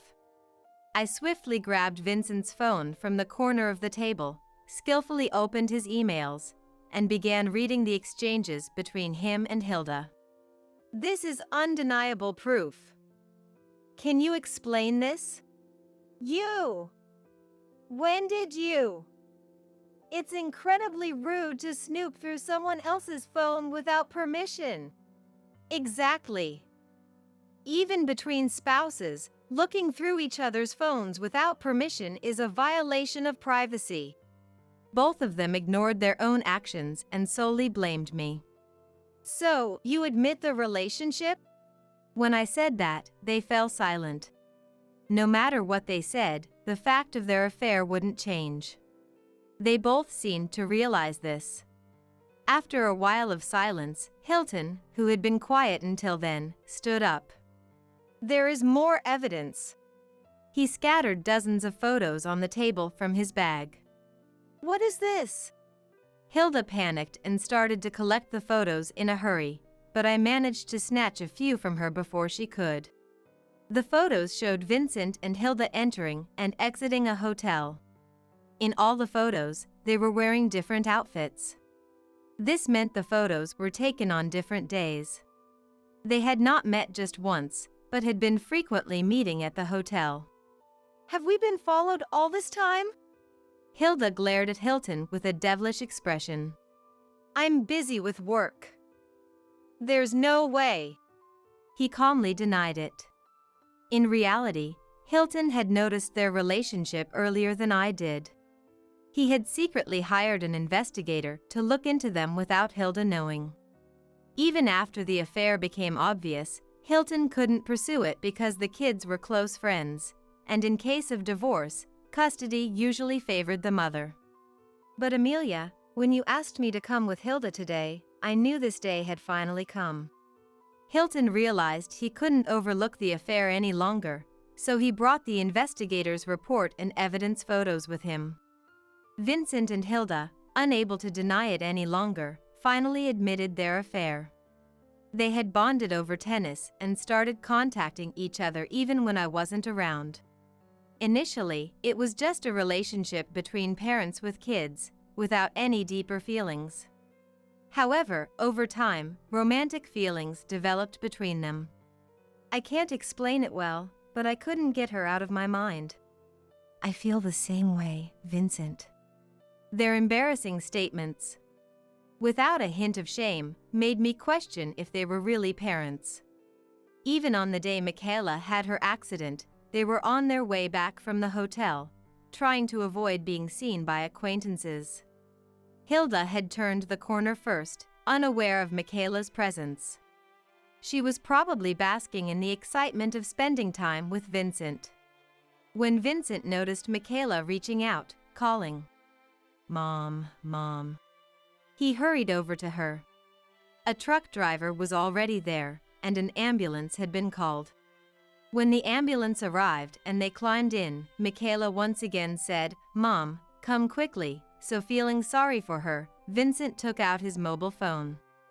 However, in his agitated state, Vincent mistakenly called me instead of Michaela's mother, Hilda. The moment I said Michelle's name, Vincent realized his mistake. But he couldn't think of a good excuse on the spot, so he abruptly ended the call with, "Forget it." Vincent says he doesn't even remember why he made such a clumsy excuse. He quickly contacted Hilda, and when she arrived at the hospital, Vincent left the room. He was wary that I might hear the news somewhere and visit the hospital. But as he approached home, he couldn't think of a good way to explain it to me, so he stayed in a business hotel that night, citing work as the reason. What's done is done. I've decided. I'm going to marry Hilda. Thank you, Vincent. I'm happy too. I was too stunned to say anything. Is that truly how you feel? Hilton asked in a low voice, tinged with anger. Yes, I've made up my mind. Since our affair has been exposed, there's no need to meet in secret anymore, so I'm going to think positively. Don't think you both can get away with this. If you're serious, we have our plans too. I exchanged a look with Hilton, and he nodded firmly, understanding my intent. Yes, I'll fight this with everything I've got. I have a friend from college who's a lawyer. I'll consult with him. Do as you please. Our love won't change. He brazenly pulled Hilda's shoulder close. I waited for Michelle to return and stayed in a hotel that night. The next day, I took Michelle to my parents' house until the divorce was finalized. At first, Michelle was happy, saying, "I can play with Grandpa and Grandma." But when she realized she couldn't see Vincent, she lost her cheerfulness. Later, Vincent and I finalized our divorce. With the help of the lawyer Hilton introduced, I secured alimony and child support from Vincent. At the same time, Hilton and Hilda also finalized their divorce, receiving similar settlements. Even in such a predicament, I can be with my beloved Hilda. I'll cover the alimony and child support, he proudly said. Can't I live with Dad anymore? Michelle cried every night, missing his dad. I'm sorry, Michelle. All I could do was hold her close and comfort her. After the divorce, I moved with Michelle into a small apartment, and Hilda moved into Vincent's house. Though they initially rejoiced, thinking they could be together without any worries, Vincent's parents and Hilda's parents didn't approve of their relationship. My usually mild-mannered father-in-law became so enraged that he declared he was cutting ties with him. It was only natural, given that he had betrayed his beloved granddaughter in the worst way. Still, Vincent and Hilda lived without concern for a few weeks, but rumors of their affair quickly spread throughout the town. Wherever they went, they heard voices of contempt directed at them, and eventually, they had to leave town in less than 3 months. I heard that he was feeling quite awkward at work because of the rumors about his affair. However, since they were no longer part of my life, their fate was no concern of mine. I focused more than ever on my part-time jobs to raise Michelle. I had no time to look back on the past. Occasionally, Hilton would come by to check on us, bringing Michaela along. Here's a souvenir from my recent business trip. Such fancy tea. Thank you, as always. After the accident, Michaela became afraid to ride a bike and stopped riding altogether. Still, she and Michelle played card games together in the room, just like before. Kids are much stronger than we adults think. I've decided to protect her smile no matter what happens. I feel the same way, he said with a bright, charming smile. Many years passed, and Michelle and Michaela grew into beautiful young women, fell in love, and got married. Mom, I'm home. During summer vacation, Michelle visited my apartment, carrying her newborn daughter. Next to her, Michaela was holding her own baby girl. We ran into each other at the bus terminal. We didn't realize we were on the same Amtrak. It's incredible how close you two are, getting married and having babies around the same time. I couldn't help but burst into laughter. The babies in their arms laughed along with me. One evening, my son Polly, his wife Rachel, and I had a conversation. Please start saving some money and make plans to move out. The couple had suddenly moved into my house one day and had a habit of spending recklessly. As soon as I said that, the two of them turned pale and confronted me. Why do we have to leave? And you said we could stay here. They started yelling various things. You don't help with housework, and you keep asking for money. You need to become independent already. Perhaps my words hit a nerve, as Rachel's eyes widened in anger and her face turned red. Get out, you parasitic pensioner! She grabbed a lottery ticket from her bag and threw it at me. Annoying mother-in-law! Here's a lottery ticket for you as a parting gift. Now get lost. The lottery tickets they bought never won anything. They were practically trash, but if I didn't pick them up, they'd be scattered all over the place forever. As I was diligently picking them up, Rachel watched me with a mocking laugh. However, a few days later, I found myself heading to the bank where Rachel worked with one of those lottery tickets. My name is Belinda. I am now 64 years old. My name is somewhat unusual, and people often asked about its pronunciation. This often served as an icebreaker with classmates and friends. During my last summer as a college student, I can't figure out how to pronounce your name. Can you tell me? Someone approached me and said. He was a small, curly-haired boy. By the time we were in college, most people got it right, but he still made a point of asking. Belinda. I wrote it down in large letters on my notebook. I meant to be a little mean. But he smiled happily and said my name over and over again. I never imagined that I would start living with him after graduation and eventually marry him. Fate works in mysterious ways. For several years after our marriage, we were not blessed with children, but we spent those years leisurely together. Then we had our son Polly, and the following year our daughter Sissy, making our family lively and bustling.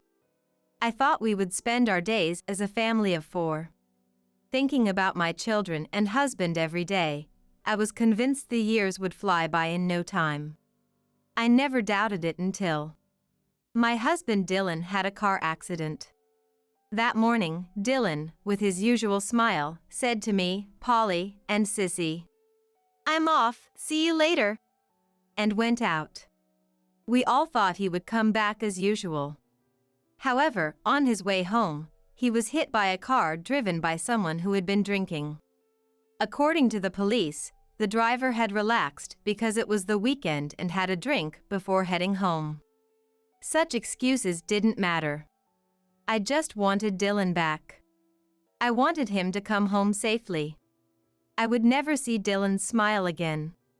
Still, I had to decide to raise my young children on my own. While working as a contract employee, I also struggled to manage housework and childcare. Polly and Sissy grew up without any major injuries or illnesses, progressing smoothly through elementary, middle, and high school. As they grew and became more independent, I felt both sadness and joy. Mom, when I grow up, I'll make sure you can take it easy. Polly always said that on my birthday. Thank you. But don't worry too much about me. What are you talking about? You've raised us all by yourself. Let me repay you. Oh, really, it's fine. It's an unforgettable memory of when the three of us gathered modestly around a small whole cake. Eventually, the two graduated from college and got jobs. Polly got a job offer from a trading company, and Sissy started working as a programmer. Looking back, it all happened in the blink of an eye. Life has somehow already reached its midpoint. Well. Looks like I'll be living alone now. In the suddenly quiet house after the two left, I made myself some coffee and took a moment to relax. One year-end, Polly came home with a woman. She had a strikingly beautiful face. I was surprised. I invited the two into the living room to hear their story. Nice to meet you. My name is Rachel. I'm dating Polly. Oh my.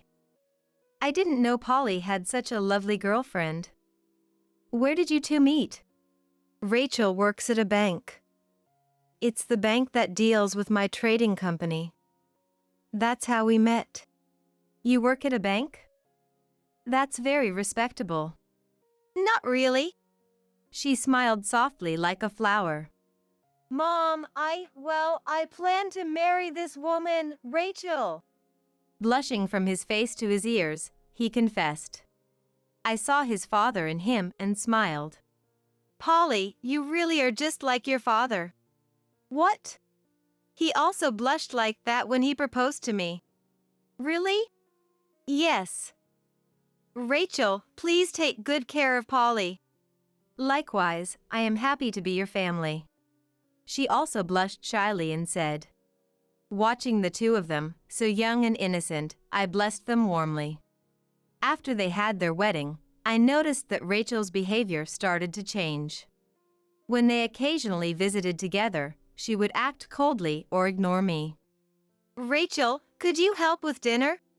I'm busy right now, she said sharply, even though she was just looking at her phone. When Sissy came home after a long time, Rachel was also harsh to her. So, Sissy, you're a programmer? Huh? Yeah. Isn't that a really boring job? But it's very fulfilling.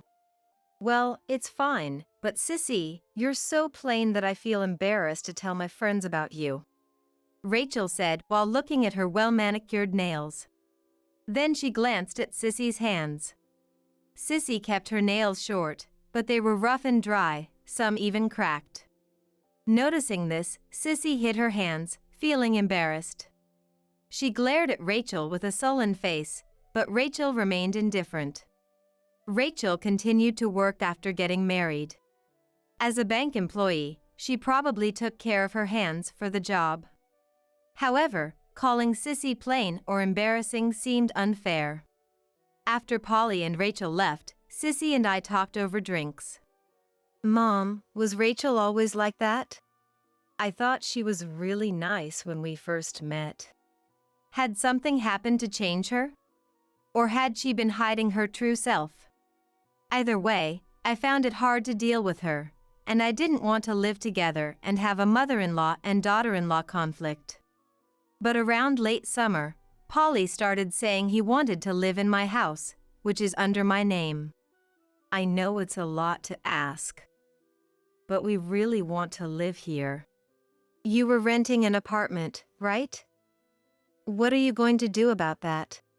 The renewal process didn't go through in time. Rachel forgot about it, so we have to move out. Is Rachel okay with moving in with me? What about her commute? I've told her everything.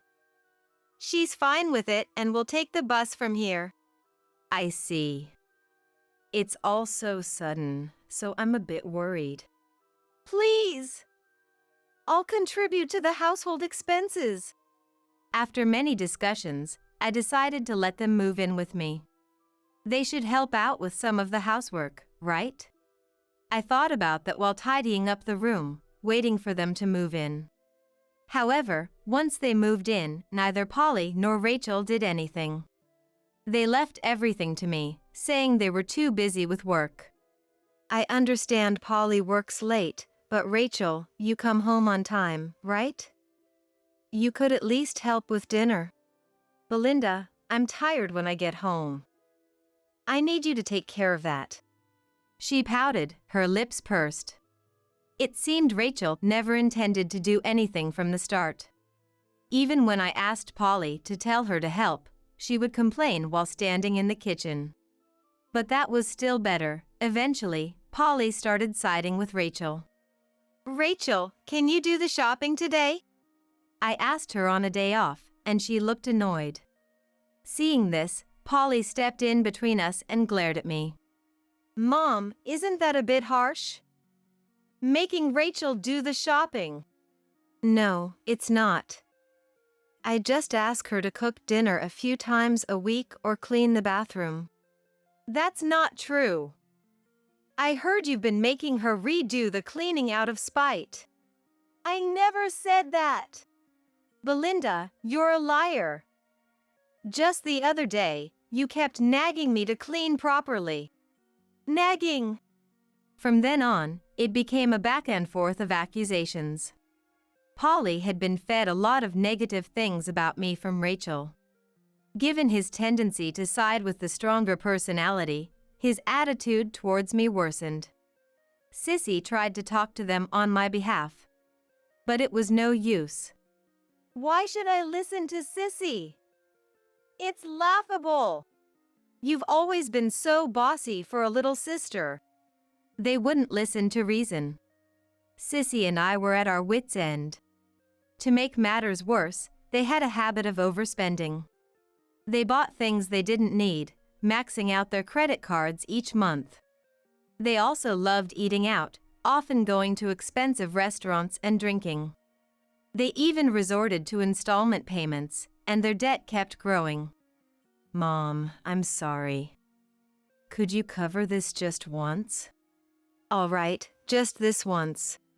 They asked so earnestly, I couldn't refuse and covered their expenses.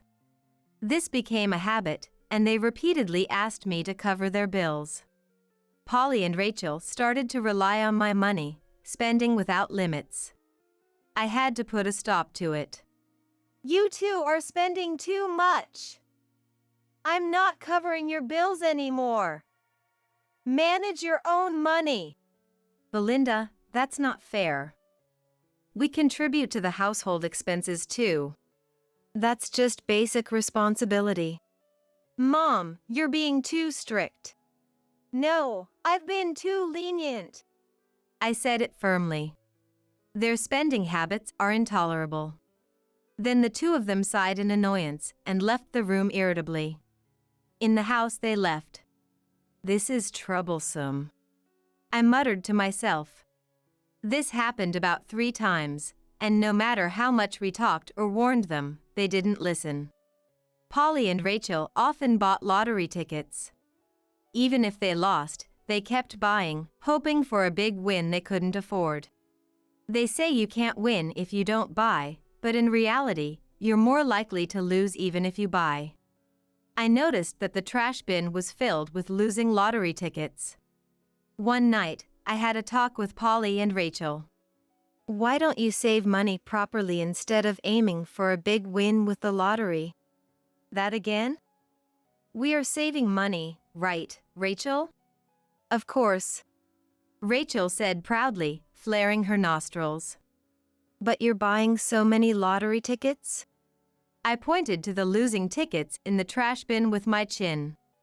Now's the big chance. If we win, we'll be rich. As I opened my mouth to argue, Polly quickly interrupted. Getting rich without working is a dream come true, right? You haven't even won $1 so far, have you? But if we win, we can make Mom's life easier, so cut us some slack. There's no way to rely on the if we win scenario. Then what should we do? Save some money and plan to move out of this house. As soon as I said that, the two of them came at me, their faces changing color. Why do we have to move out? And You said you'd let us live here. They shouted in various ways. You don't help with housework and keep demanding money. You need to become independent. How dare you talk like that? Rachel, apparently offended by my words, shouted with her eyes glaring and her face red. Get out, you freeloading old woman! She grabbed a handful of lottery tickets from her bag and threw them at me. Steam was practically rising from her head in her fury. I looked at Rachel, Polly, and the lottery tickets scattered on the floor. I was surprisingly calm, thinking that it would be up to me to clean up those lottery tickets. You noisy mother-in-law! Here's some lottery tickets as a parting gift. Now get out. What? I said, that's your living expenses from now on. Got it. Mom, I've had enough too. I want to cut ties. Cut ties? Why? Can't you understand? How it feels to have a parent like you. You always lecture us in detail. Isn't that overprotective? I looked at their faces alternately, feeling an indescribable mix of sadness and frustration. They really want to kick me out. To treat me so harshly means that's how they truly feel. I dropped my shoulders and said, Fine. I'll pack my things and leave soon. I'll take these lottery tickets as a parting gift. Even though they're just trash, if I don't clean them up, they'll remain scattered here forever. Although I'm handing the house over to them, it's still in my name. Whether they are losing tickets or not, I have to clean them up. Rachel watched with amusement as I picked them up diligently. After packing my things, I explained the situation to Sissy and decided to live with her. Sissy is already married and lives in an apartment with her husband Ethan. I took a bottle of good, slightly expensive liquor and handed it to Sissy. Polly is so cruel. Sissy poured herself a drink, downing it quickly and venting her frustrations. Sissy, angry on my behalf, was drunk and began complaining about Polly and Rachel. Giving a lottery ticket as a farewell gift? That's ridiculous. I'm so tired of the mother-in-law and daughter-in-law conflict. I sighed, looking at the lottery ticket in my hand. Have you checked the winning numbers? Now that she mentioned it, I hadn't had the time to think about it with all the packing and moving. Sissy leaned in to look at the ticket. Can't you check this online? But they're probably all losers. It's fine, no need to check. Mom! She set her glass down with a thud and looked at me with bleary eyes. You should always check these things, just in case. Do you think so? Absolutely. It'd be frustrating to think we had nothing. Even if it's just $1 or $2 or 100 million, a win is a win. Pressed by my daughter's insistence, I borrowed her laptop to check. Which one should I look at? This one, I think. When she pointed at the button labeled Check Winning Numbers, a list of lottery names appeared. I searched through the various names to find the one that matched my ticket. Finally finding it, I began comparing each number on the screen with those on my ticket. The text is so small. With Sissy reading out the numbers, I went back and forth between the screen and my ticket for about an hour. So far, no winners, and I was beginning to feel resigned. But as I picked up the last ticket, I thought I recognized the number. Wait, is this? Sissy noticed too. The number seemed to match the top prize. I must have memorized it from looking at the screen so many times. It can't be. I must be mistaken. I checked the screen and my ticket again. But no matter how many times I looked, the numbers matched. And the top prize was $9 million. I was speechless, almost falling off my chair. $9 million? How much is that? $9 million? Sissy's eyes widened, her drunkenness replaced by shock. Ethan came rushing in to see what was going on. The three of us checked and rechecked countless times. It was definitely a winning ticket. The reality was so surreal that we pinched our cheeks to make sure we weren't dreaming. Apparently, it wasn't a dream. Polly and Rachel must not have checked it. They were probably too distracted by arguing with me. With the winning ticket in hand, I decided to go to the bank the next day. The nearest bank to Sissy's house was the one where Rachel worked. I wasn't thrilled about it, but the other options were too far away. Determined to get it over with quickly, I walked into the bank. Rachel stood at the counter with a smug look on her face. When she saw me, she briefly scowled and clicked her tongue. There were few other customers, and I was called up immediately after taking a number. "What do you want, Belinda? Here to beg for reconciliation like a parasite?" She laughed mockingly. I showed her the lottery ticket. "I won the lottery. I need to process the claim." "A win?" "One of the tickets you gave me as a farewell gift hit the jackpot. $9 million. I need you to process it." "Belinda, have you finally lost it?" "I won't fall for such a lie. It's not a lie. Please check it properly. Even though I know it's a lie." Rachel took the lottery ticket I showed and went to her boss. A few minutes later, the boss came rushing over in a fluster. "I sincerely apologize for the earlier misunderstanding." He quickly led me to a room in the back. Seeing this, Rachel's face turned pale, realizing something serious was going on. "What? It was true," I heard her mutter in disbelief. As we proceeded with the formalities in a separate room, the door suddenly opened. Both the boss and I turned to see who it was, and it was Rachel, storming in. "Give back that lottery ticket. It was originally mine," she shouted as she grabbed onto me. I was stunned. But, of course, the boss pulled Rachel away from me. "What do you think you're doing? Stop making false accusations. That lottery ticket, I bought it. It's mine. That's my $9 million. But you gave it to me as a farewell gift, didn't you? And considering your poor conduct earlier, you should reflect on your actions." Rachel, looking both resentful and regretful, shouted something as she was escorted out by other bank staff. In the now quiet room, I finished the formalities. As I was leaving the bank, the boss deeply apologized. "I'm deeply sorry for my subordinate's rudeness. I will make sure she understands her mistake." "Oh, don't worry about it.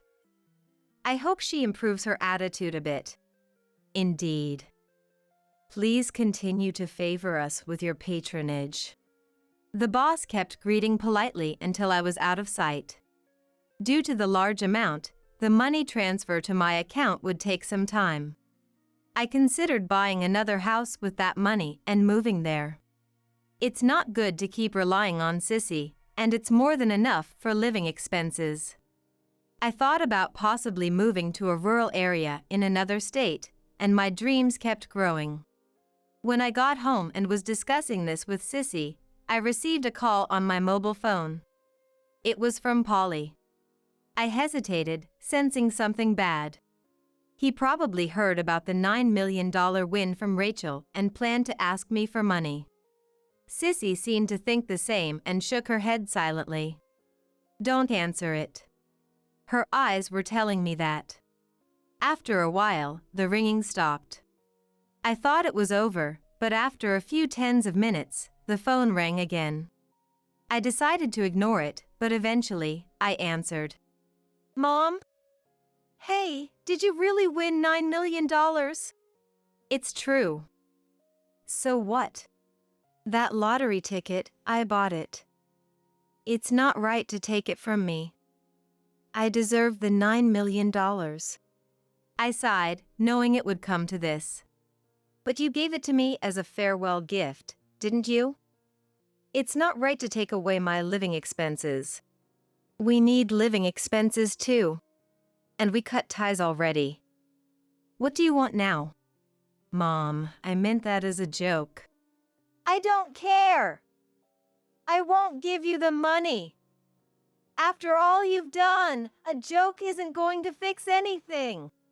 That's not fair, Mom. Are you listening? Mom. I hung up the call without saying another word. It was the son and his wife who decided to cut ties and kick me out. Answering the phone felt pointless, so I ignored the subsequent calls. I thought they would give up, but a few days later, they showed up at Sissy's house. On the screen of the camera-equipped doorbell, I saw them banging on the door. Mom, Sissy! Open the door! This is unacceptable. Come out, you thief! Calling me a thief was incredibly rude. Even though I told them to stop yelling through the doorbell, they just kept getting louder. What should we do? Then Sissy brought her husband Ethan over. Leave it to Ethan. What? Ethan is a lawyer. He's strong in situations like this. I was skeptical, but Ethan adjusted his round, black-rimmed glasses and said, Leave it to me. He went outside. Watching through the doorbell camera, I saw Polly and Rachel yelling. I could hear Ethan's voice responding. Violence is not acceptable. Please leave. Get out of the way! We need to talk to Mom. That's not possible. Making a scene will disturb the neighbors. You're causing this by not bringing Belinda out. Belinda refuses to come out. Besides, you have no right to take or claim the $9 million prize. You gave up the ticket. Stop talking nonsense. Yeah, Mom, we know you can hear us. Open up. If you keep this up, I'll call the police. Ignoring Ethan's warning, the two continued to cause a commotion. When they tried to force the door open, Ethan intervened, and Rachel slapped him. Polly grabbed Ethan by the collar, looking like he was about to punch him. I couldn't take it anymore. I called the police and asked them to come immediately. Sissy also contacted the apartment management office to inform the police. Fortunately, a police station was nearby, and within about 5 minutes, 2 or 3 officers arrived. Polly and Rachel struggled and tried to flee but were quickly subdued. Even then, their shouting continued from beyond the door, gradually fading as they were taken away. The front door opened, and Ethan walked in slowly. His clothes and hair were disheveled, his round glasses almost falling off his face, looking like he had just returned from a battlefield. Despite being a gentle person who disliked violence, he had gone through so much trouble for me. Sissy and I both thanked him profusely. I decided to treat him and Sissy to a fancy dinner soon. As for Polly and Rachel, we heard from the neighbors. Apparently, their relationship started deteriorating the day I claimed the $9 million prize. They argued every night, becoming the talk of the neighborhood. They shouted about how they shouldn't have kicked me out or given up the lottery ticket. They claimed the $9 million should have been theirs. Eventually, they started blaming each other. After being taken by the police, their relationship became even more strained. A few days later, things quieted down, and it turned out they had divorced and were living separately. A moving truck came and took Rachel's belongings away. Polly stayed in the house and frequently came to us. Give me some money. Begging us. Mom, share the money with me. I'm drowning in debt and can't manage anymore. I told you to manage your money, but you didn't listen. Now you have to face the consequences. Don't say that. You've got to be thinking about me, right? Like inheritance or something. There's got to be something, right? There isn't. What? If it's for me or Sissy, I'll use that money without hesitation. But for you, Polly, I won't use it. I've cut ties with you. Are you still saying that? That was... And I'll make sure you don't get any inheritance. What? What do you mean by that? That's exactly what I mean. So, deal with your debts on your own. Polly left that day, looking utterly dejected. The once confident swagger he had just a few days ago was completely gone. A few days later, he came back, this time deeply apologized. Mom, please, I beg you. But I didn't listen to him.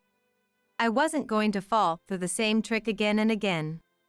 I sent him away, telling him never to come back, and I locked the door. Yet, he kept coming back, undeterred, so I decided to buy a new plot of land, build a house, and move in with my daughter and her husband. The new house had enhanced security measures, making it impossible for Polly to easily get inside. As for the house that was in my name, I had it demolished and the land put up for sale. Polly lost his place to stay and, pursued by debt collectors, found it hard to settle down anywhere. It's a problem when you accrue so much debt that you can't live a stable life. And then there's Rachel. I went to the bank for some business and ended up having a conversation with her boss. Apparently, Rachel had been manipulating the bank system to find out my account information and PIN number. When confronted about this suspicious activity, it was discovered she was trying to use my personal information for her own benefit. This led to a major conflict with her boss. Eventually, it became a police matter, and she was fired. With a criminal record, finding another job was nearly impossible, and she was left living in poverty, ostracized by neighbors and former colleagues. As for me, I've been enjoying life in my new home, sipping drinks with Sissy in the evenings. Maybe Polly and the others were just dreaming too big. Ever since kicking Polly out, I've come to see Sissy as my only child. After being thrown out of my house by Polly and his wife, I felt so alone, thinking there was no one on my side. If Sissy and Ethan hadn't taken me in, I would have ended up homeless on the streets long ago. I can't thank these two enough. I don't intend to rely on the lottery winnings. I'll continue to live a modest and prudent life, just as I always have. But sometimes, I do enjoy having a drink and living a little more luxuriously with Sissy and Ethan. Save up the money again. My husband Ryan's words were the height of selfishness. The savings were meant for our daughter. Absolutely not for him to use as he pleased. So, I'm going to correct this misunderstanding. This will be my final gift and lesson to my soon-to-be ex-husband. I already got it transferred. $60,000 from your mistress. What? It's painful to involve my in-laws, but it's necessary to teach Ryan a lesson. They'll have to see this through to the end. My name is Brittany. I recently turned 40. I live with my husband Ryan and our daughter Christiana, who is about to enter high school. Though, lately, there's been a lot of uncertainty surrounding my husband. Ryan and I originally attended the same college. At first, we weren't particularly close. However, as we saw each other in lectures, joined the same clubs, and even ended up working at the same company, we started talking more. As we got to know each other, we grew closer. We both harbored a certain loneliness. Ryan grew up in a strict, traditional household, while I lost my parents early on. We weren't entirely alone. Ryan's parents were strict but not unloving, and I was raised by distant relatives. Still, there was a sense of unfulfillment. We tried to fill that void with our hobbies. Ryan was a car enthusiast, while I loved fantasy romance novels. We found common ground in our interests. As we talked more, we bonded and eventually started dating, leading to our engagement. However, it took some time for his parents to accept our engagement. His family was well off, so they were hesitant about someone like me becoming their daughter-in-law. Especially his father, Charles, who often gave me a disapproving look. I sympathize with your situation, but that's that. I still remember him saying that the first time we met. However, over time, our sincere feelings seemed to get through to them, and they eventually accepted our engagement. We did it, we can finally be married. Yes. I can still vividly recall the joy of that day. We got married and began a happy life together. Ryan dedicated himself to his job, and I, having retired, took on the role of a housewife. It would have been a happy ending if it had ended there. But life, much like the games I enjoy, has both happy and bad endings. Of course, reality can't be simplified into just luck or misfortune. But at least for me, it wasn't a happily ever after. And the reason was Ryan. A little after our marriage, he received a transfer order from his company, sending him to a different states. After discussing it, we decided to move together. The job promised better pay, which seemed good for our future with children. I don't think it will change anything. That was my thought. But in hindsight, I was wrong. Can we get a new car? It started just after we moved. Ryan had always loved the used car he bought during his single days. He had bought it without his family's help, determined to get it on his own, even though it wasn't a new car. It was no longer new and had been used on many of our dates. Though I wasn't knowledgeable about cars, I knew it was nearing its end. While it was sad to part with it, it was necessary. Since I nodded, Ryan happily rushed to buy the car. At that moment, my opinion was hardly taken into account. And by opinion, I mean only small suggestions like the color of the car. I didn't want to say anything unnecessary to Ryan, who was so excited to buy a new car for the first time. So I watched Ryan with a wry smile, but in hindsight, I might have felt a sense of discomfort here. Until then, Ryan had never ignored my opinions, always listening to what I had to say. Ryan bought a somewhat flashy-colored and designed compact car. Considering the previous used car had an old, subdued design to avoid his family's comments, it was a big change. Perhaps it was a reflection of his inner self.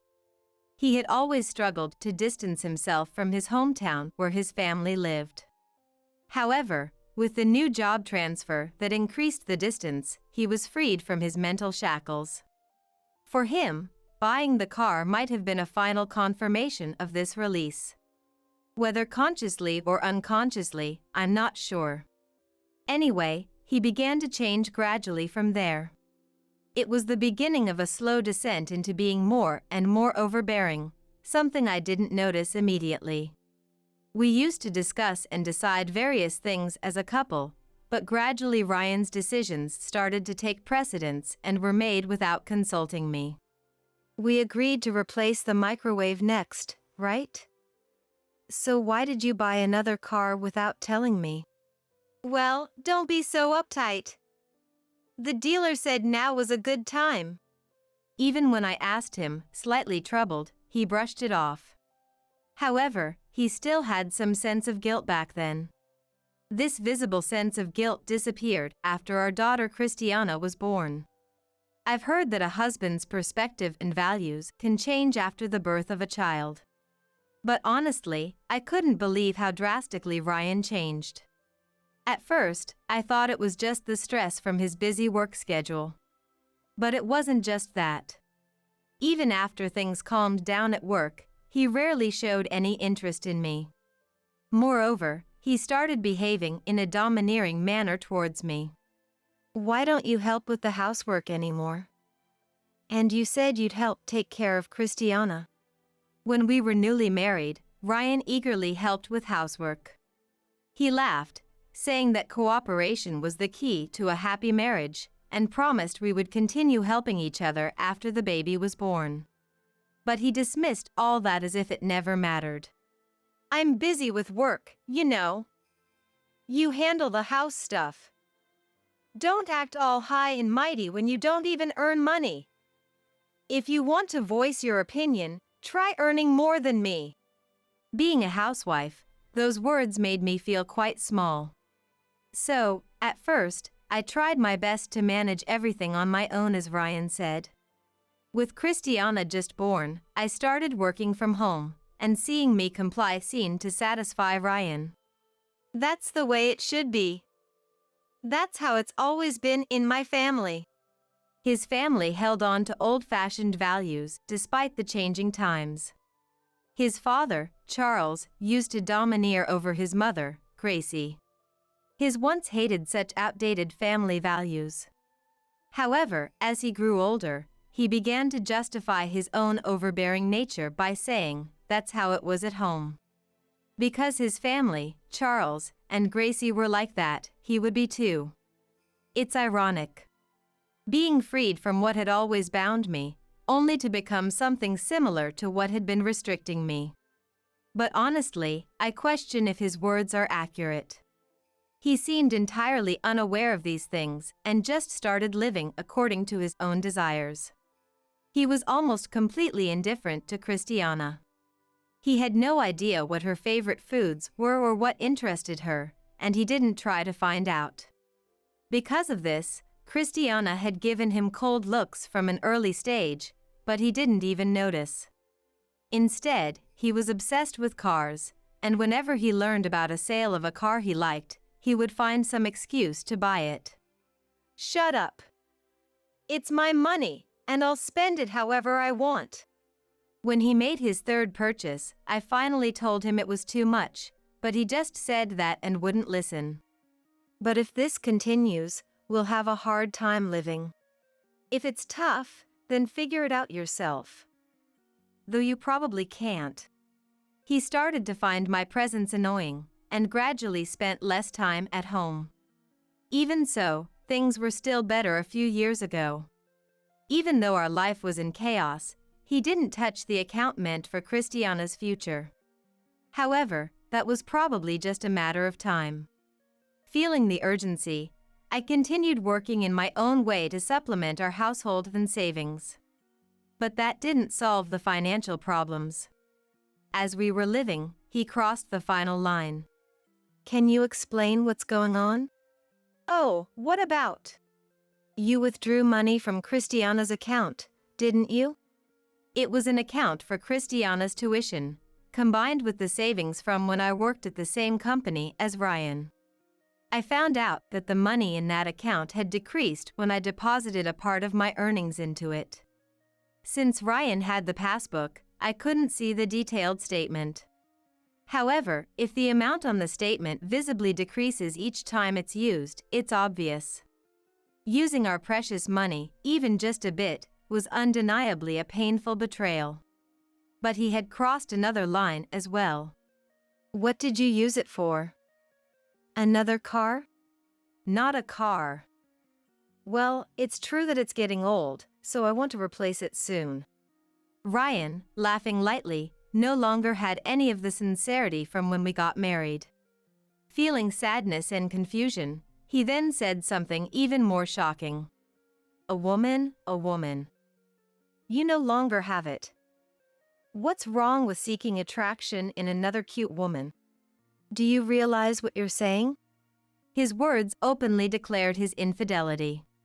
In my stunned state, he shamelessly continued. I'm telling you I'm cheating. Well, she's the main one now, so it's not really cheating. Seeing him smile as he spouted nonsensica. Excuses made me unbearably sad.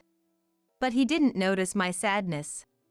On the contrary, he kept adding words that deepened my feelings. Just so you know, telling my parents won't help. They'll just laugh it off.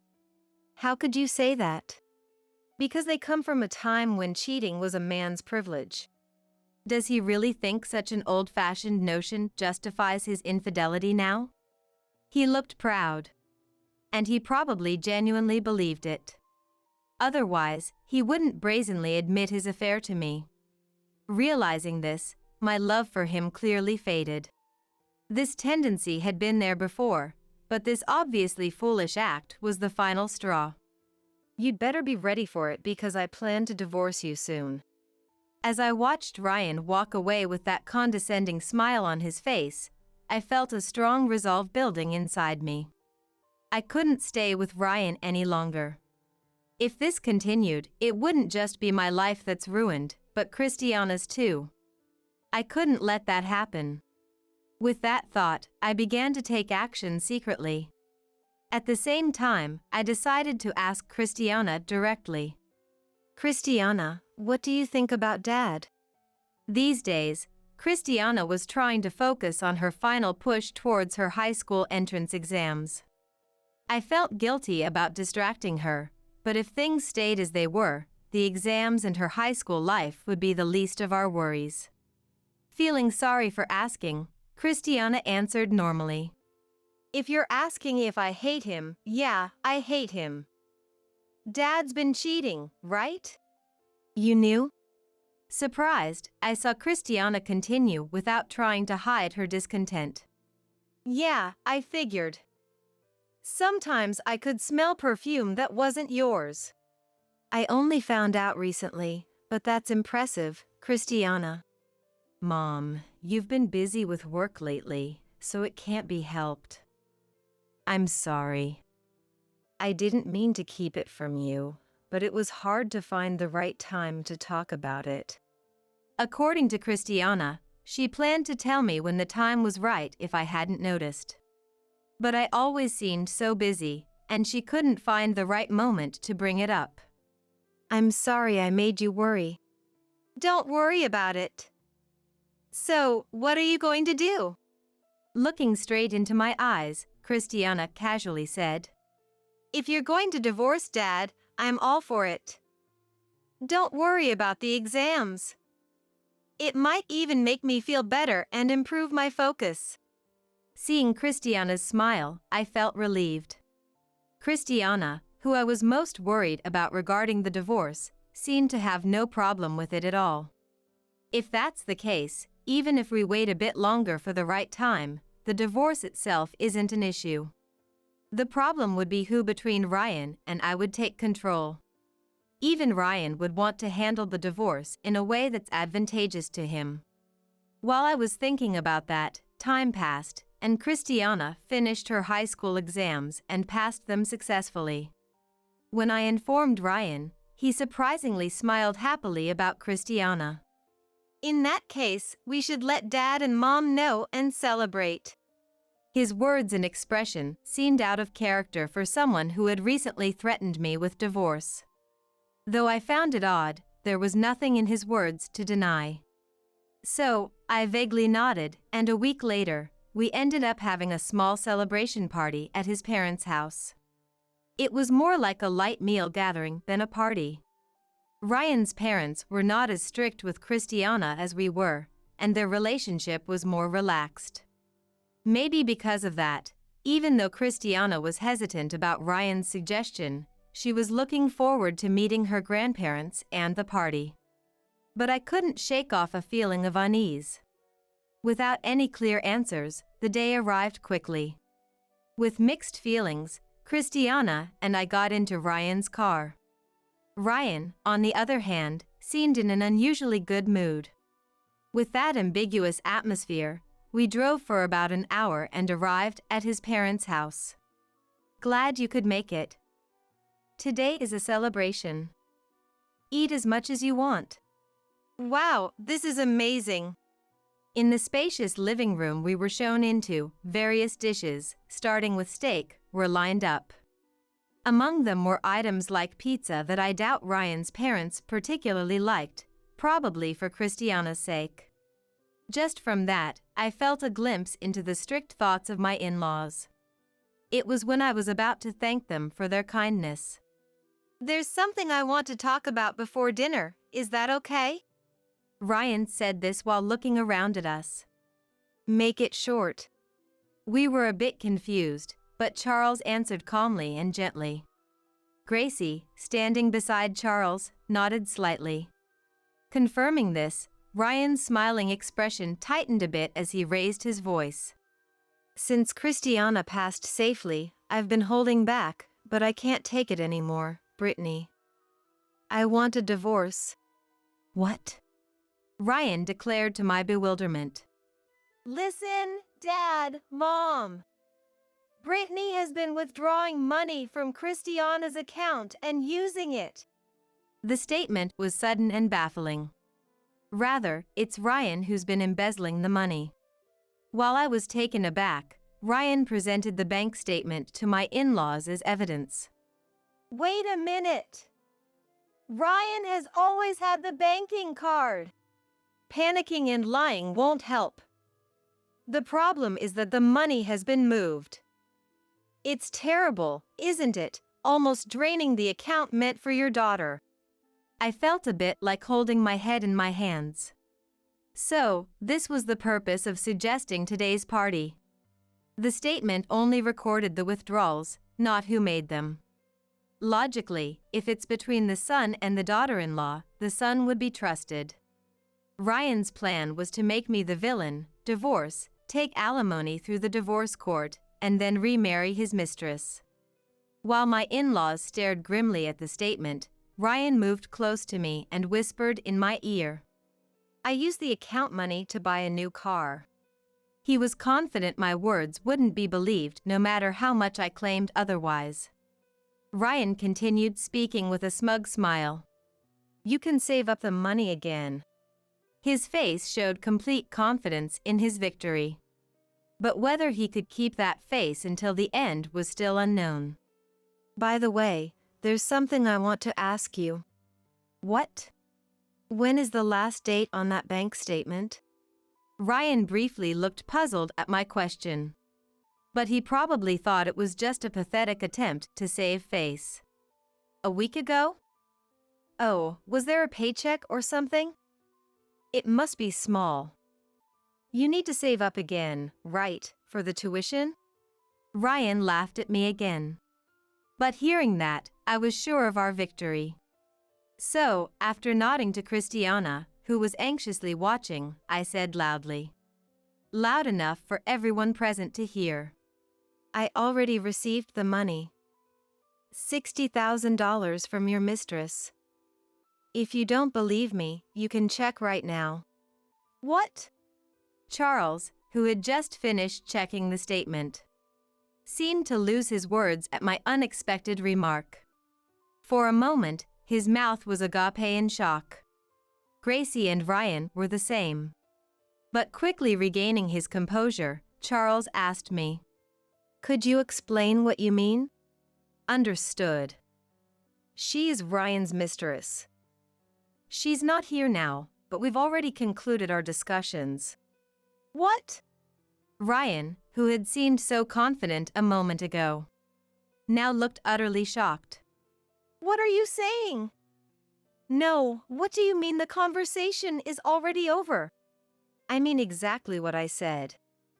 The discussion with Brianna Girton is finished. After making up my mind, I hired a private investigator to thoroughly investigate Ryan's surroundings. As a result, I have a pretty good understanding of the other woman's identity, position, and other details. I mean, it's ridiculous for him to think I wouldn't find out when he mentioned the other woman himself. Well, that shows just how much he underestimated me. Maybe he thought I wouldn't leave him because he was the main breadwinner. Either way, it was a thought born out of his contempt for me. Brianna Girton, 29 years old. She works as an office worker. She's a clerk at a company that deals with him. I started to share the information about Brianna Girton.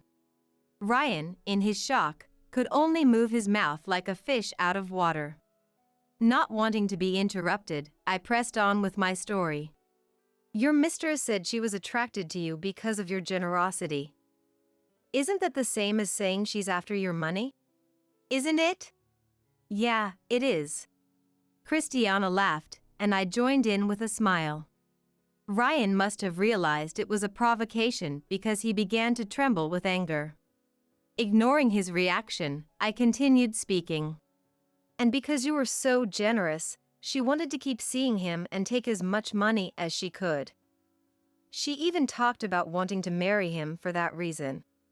That's ridiculous. Ryan finally voiced his objection. That's not true. Brianna isn't like that. Oh? Then what kind of person is she? Brianna admired my personality and work ethic. She said she liked how serious I was. Serious? Yeah, right. I almost burst out laughing. What's so funny? A serious person wouldn't cheat. I nearly laughed out loud at such an obvious fact. Christiana seemed to feel the same way, covering her mouth and shaking with suppressed laughter. But the conversation wasn't over yet. With Charles watching, I managed to hold back the urge to laugh. Unfortunately, Brianna isn't the person you think she is. What are you basing that on? Ryan was almost shouting in his indignation. It seemed like he was really into her. But it would never work out. Because when I mentioned going to court and demanding compensation, she immediately cut you off. What? Ryan exclaimed in disbelief when I told him. But facts are facts. Brianna had indeed abandoned Ryan. She begged me not to go to court, saying she'd do anything, cooperate fully, just to avoid it. So I agreed to settle without going to court and get compensation from her. Brianna really wanted to avoid a court battle. I got her to agree to pay a higher than usual $60,000 and to fully cooperate in my favor during the divorce proceedings with Ryan. It's not true. It's true. She told me everything. How you met, the hotels you used, when and how often you saw each other. Ryan must have realized what my words meant. The color drained from his face. Glancing at him, I checked the notebook where I had written down the information from Brianna. It was clear that something was wrong with Ryan, so it was wise to be prepared. Charles, wasn't there about $2,000 withdrawn around November last year? I directed my question to Charles, who was holding the statement. Charles, watching the situation with a slightly stern face, calmly checked his computer. Eventually, he reached the relevant page and furrowed his brow deeper. Indeed, it seems to have been withdrawn. What was it used for? A designer handbag. The latest model this year or something. I'm not really familiar with these things, though. As I said this, I mentioned the time when Christiana's account started being used for Brianna's gifts. The amounts varied a bit, but they generally matched. Well, that's how it is. In other words, his claim that I misappropriated the account money is a lie. Shrugging as I said this, Ryan raised his voice in anger. What does that prove? Just because the amounts match doesn't mean anything. By that logic, your claim that Mom used the money is the same. Christiana pointed out, maintaining her composure unlike Ryan. Showing only the withdrawn amounts and saying you spent it isn't usually enough, is it? Dad, it seems like you were trying to cover up with bluster. Christiana's words were valid. If you think about it calmly, they couldn't pin the blame on me with just the statement. If reported to the police and investigated thoroughly, overturning it should be easy. If they checked the bank withdrawals, that should be enough.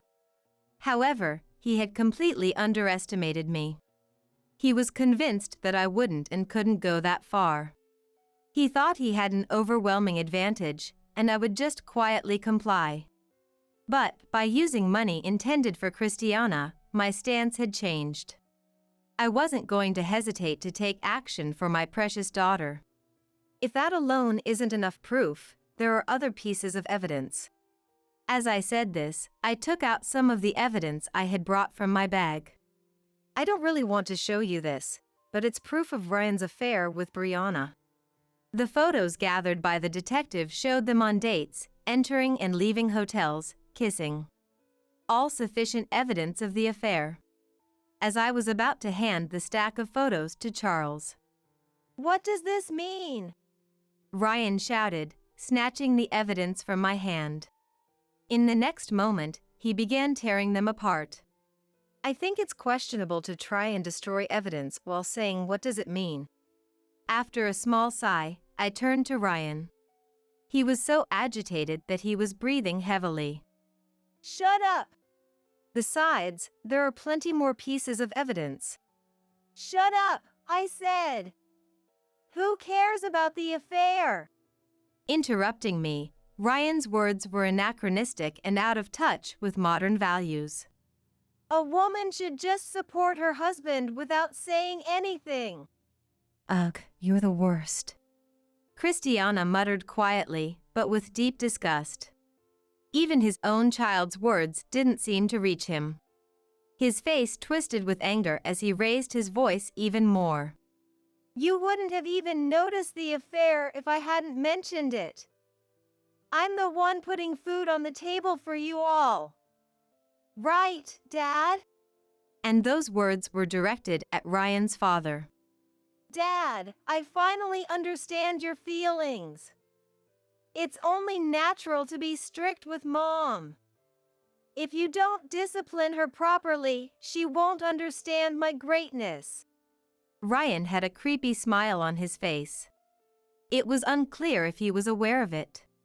Honestly, I wanted to show him a mirror. But Ryan continued speaking as if he were on top of the world. Dad would understand. Making a fuss over just an affair. Affairs are a man's privilege. However, his tone didn't last long. A sharp sound echoed. It was none other than Charles who slapped Ryan across the cheek. Dad, what? Ryan, in pain, rubbed his cheek and looked at Charles again. Then he finally realized. Charles had a furious expression on his face. What do you understand? Is that how you've seen me? You idiot. But Dad, I always thought you were like that.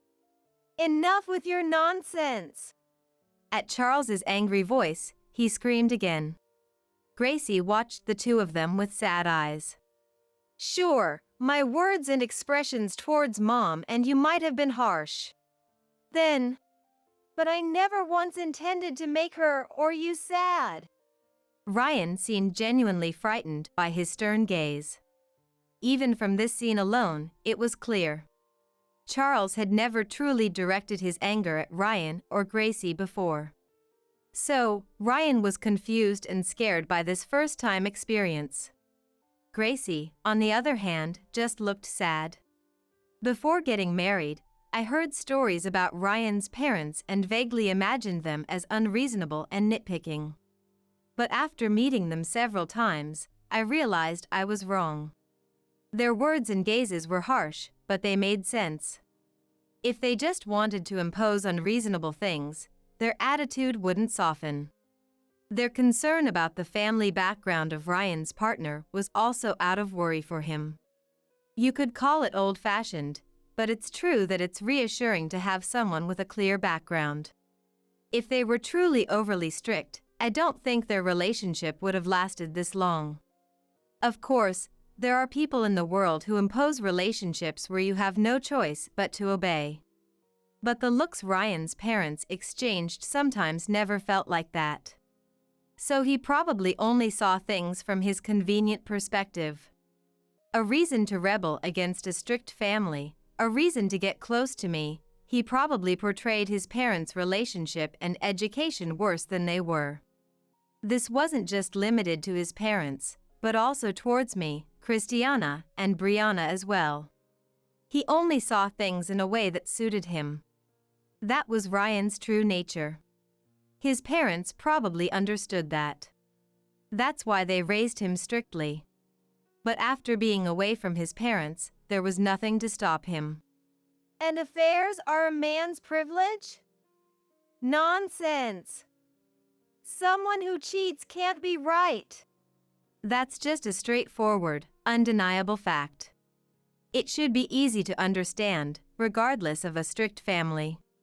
He ignored that obvious truth with convenient excuses. Faced with the undeniable truth, he let out a foolish groan. I am deeply sorry for what my son has done. It is truly unforgivable. Charles, after apologizing to me deeply, stated firmly. Being with someone like him is just a waste of your time. Please separate and live a new life. We will make sure you receive alimony, and you will get a favorable division of property.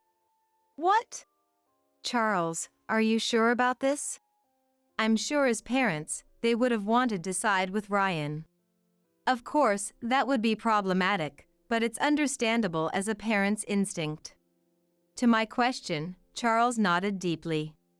Seeing this, Gracie, who had remained silent until now, began to speak. Brittany, you are truly a kind person. You don't have to forgive such a fool who deceived someone as kind as you. He has completely crossed our limit earlier. Gracie, thank you. You don't need to thank us. Rather, we are the ones who should apologize. It is disgraceful to have raised such a foolish child, Gracie said, her eyes slightly moist. His actions had exceeded the limits of parental tolerance. It is his responsibility for his selfish behavior, but my heart aches for his parents. Christiana also looked sadly at her grandparents. Despite that, Don't be ridiculous. This can't be allowed. Only Ryan, who couldn't grasp the reality, kept making a fuss. Even Charles was looking at him with a fed-up expression, and Christiana was looking at him as if he were trash. The one who is not forgiven is you, Ryan. And even if we do nothing, the outcome won't change. There is a mountain of evidence of the affair, and the mistress would testify to reduce alimony. Even if we go to court, there is no element for him to win. With the cooperation of his parents, it would be even more so. Whether he didn't understand this, or if he had some trick up his sleeve, he was smiling with a twisted face. Yeah, the outcome won't change. Because, you see, Brittany, you can't live on your income alone. You have to rely on me. No, didn't I say that Brianna transferred the money earlier? That's a lie. It can't be. Even if that's true, Christiana's high school and college tuition will eat it up. What Ryan said, shaking his head like a child throwing a tantrum, was just wishful thinking for him. To correct him, I said, Sorry, but that's just your wishful thinking, Ryan. I can live with Christiana just fine now. I took out my personal bank statement from my bag and opened it to show him. Seeing it, Ryan let out a foolish voice. What? How did you earn that much while staying at home? The statement showed nearly $100,000 in savings. Looking at the stunned Ryan, I said as if it was nothing. There are quite a few jobs you can do from home. In my case, I'm a writer. A writer? Dad, of course, you wouldn't know since you never cared, but Mom was working a lot. While staying at home, I had been taking various writing assignments online in my spare time. Ryan, you always said, don't interfere with the money I earned, handle it yourself. So, I tried my best. Though at first, I was at a loss as to what to do. So, I decided to start with something I liked, and I arrived at writing, especially storytelling. Of course, it didn't go smoothly from the start. I started my writing career back when there wasn't a proper system for receiving orders online like there is now. Even after repeatedly submitting to magazines, I saw no results and faced many failures. There were many days when I couldn't find any orders, and even when I did, they weren't accepted. However, by steadily continuing my efforts day by day, I began to receive recognition and good reputation spread. Now, Mom even takes on game scenario requests. Famous works that even I know about. Recently, I had even started getting big requests like that. Even so, I have to admit that my income is still unstable. But I feel confident in my current work, so I think a little more time is all I need. And I can cover that with the savings I've accumulated so far. By the way, what I've been depositing into our joint account is only a part of my total income. As his true nature became apparent, I felt it was risky to deposit the full amount, hence my decision. In fact, since Ryan was using it recklessly, I can say that decision was correct. That's why we don't need your help anymore. We'll gladly take the compensation and child support from the divorce trial, though. Lies! Lies! That can't be true! Does that mean I have no place anymore? Ryan, apparently shocked, muttered in a daze. But suddenly, he lifted his head and shouted with bloodshot eyes. That's right! It's a lie! Brianna won't abandon me. It must all be your lies. I am needed. After glaring at all of us, he stormed out of the room. He ran away like a rabbit, as the expression goes. Will he be okay? Christiana's okay was more about whether he would cause trouble for anyone rather than his safety. But chasing after him now wouldn't likely catch him. So, we had no choice but to leave him be for a while. If it comes to it, I'll bring him back, so don't worry. Charles's words, thoughtfully considering our intentions, gave us relief. So our current concern is. However, it's troublesome. I didn't expect this to happen, so I might have ordered too much. Yes, it was about what to do with the large amount of food left here. Christiana and I exchanged glances and, smiling wryly, thanked our parents-in-law together. Then an unexpected turn of events occurred. First, Brianna, who had been Ryan's affair partner, was arrested by the police. I had been wondering. She had easily transferred a large amount of alimony. I thought her family must be quite wealthy, but if that were the case, she wouldn't have cozied up to him in the first place. The trick was, she was actually a kind of con artist. Just like with Ryan, she cozied up to many men and extracted money from them, accumulating a considerable amount. One of the men noticed this and reported her to the police, leading to her arrest. So, what happened to Ryan, who sought refuge with Brianna? With her arrest, that became impossible, and he was found in a daze by Charles, who restrained him. However, driven into a corner, he turned to us. I was wrong. So, let's start over again. Of course, I had no intention of accepting such a convenient story. So, I told Charles that he had called both Christiana and me. Then, Charles got furious once again. In a situation with no escape, he thoroughly lashed out at Ryan like never before. As a result, Ryan agreed to our divorce. He promised to pay alimony and child support through the divorce proceedings and accepted the property division in a way that wasn't unfavorable to us. Currently, he is staying with his in-laws, who decided to straighten him out. It means he has to wake up very early since his in-laws' house is far from the office. Moreover, the news of our divorce had already spread in the company. Probably because I used to work there. A colleague who noticed something was off with he contacted me, knowing I was once his coworker and now his ex-wife, to ask about the situation. Naturally, they didn't want to be caught up in his mistakes.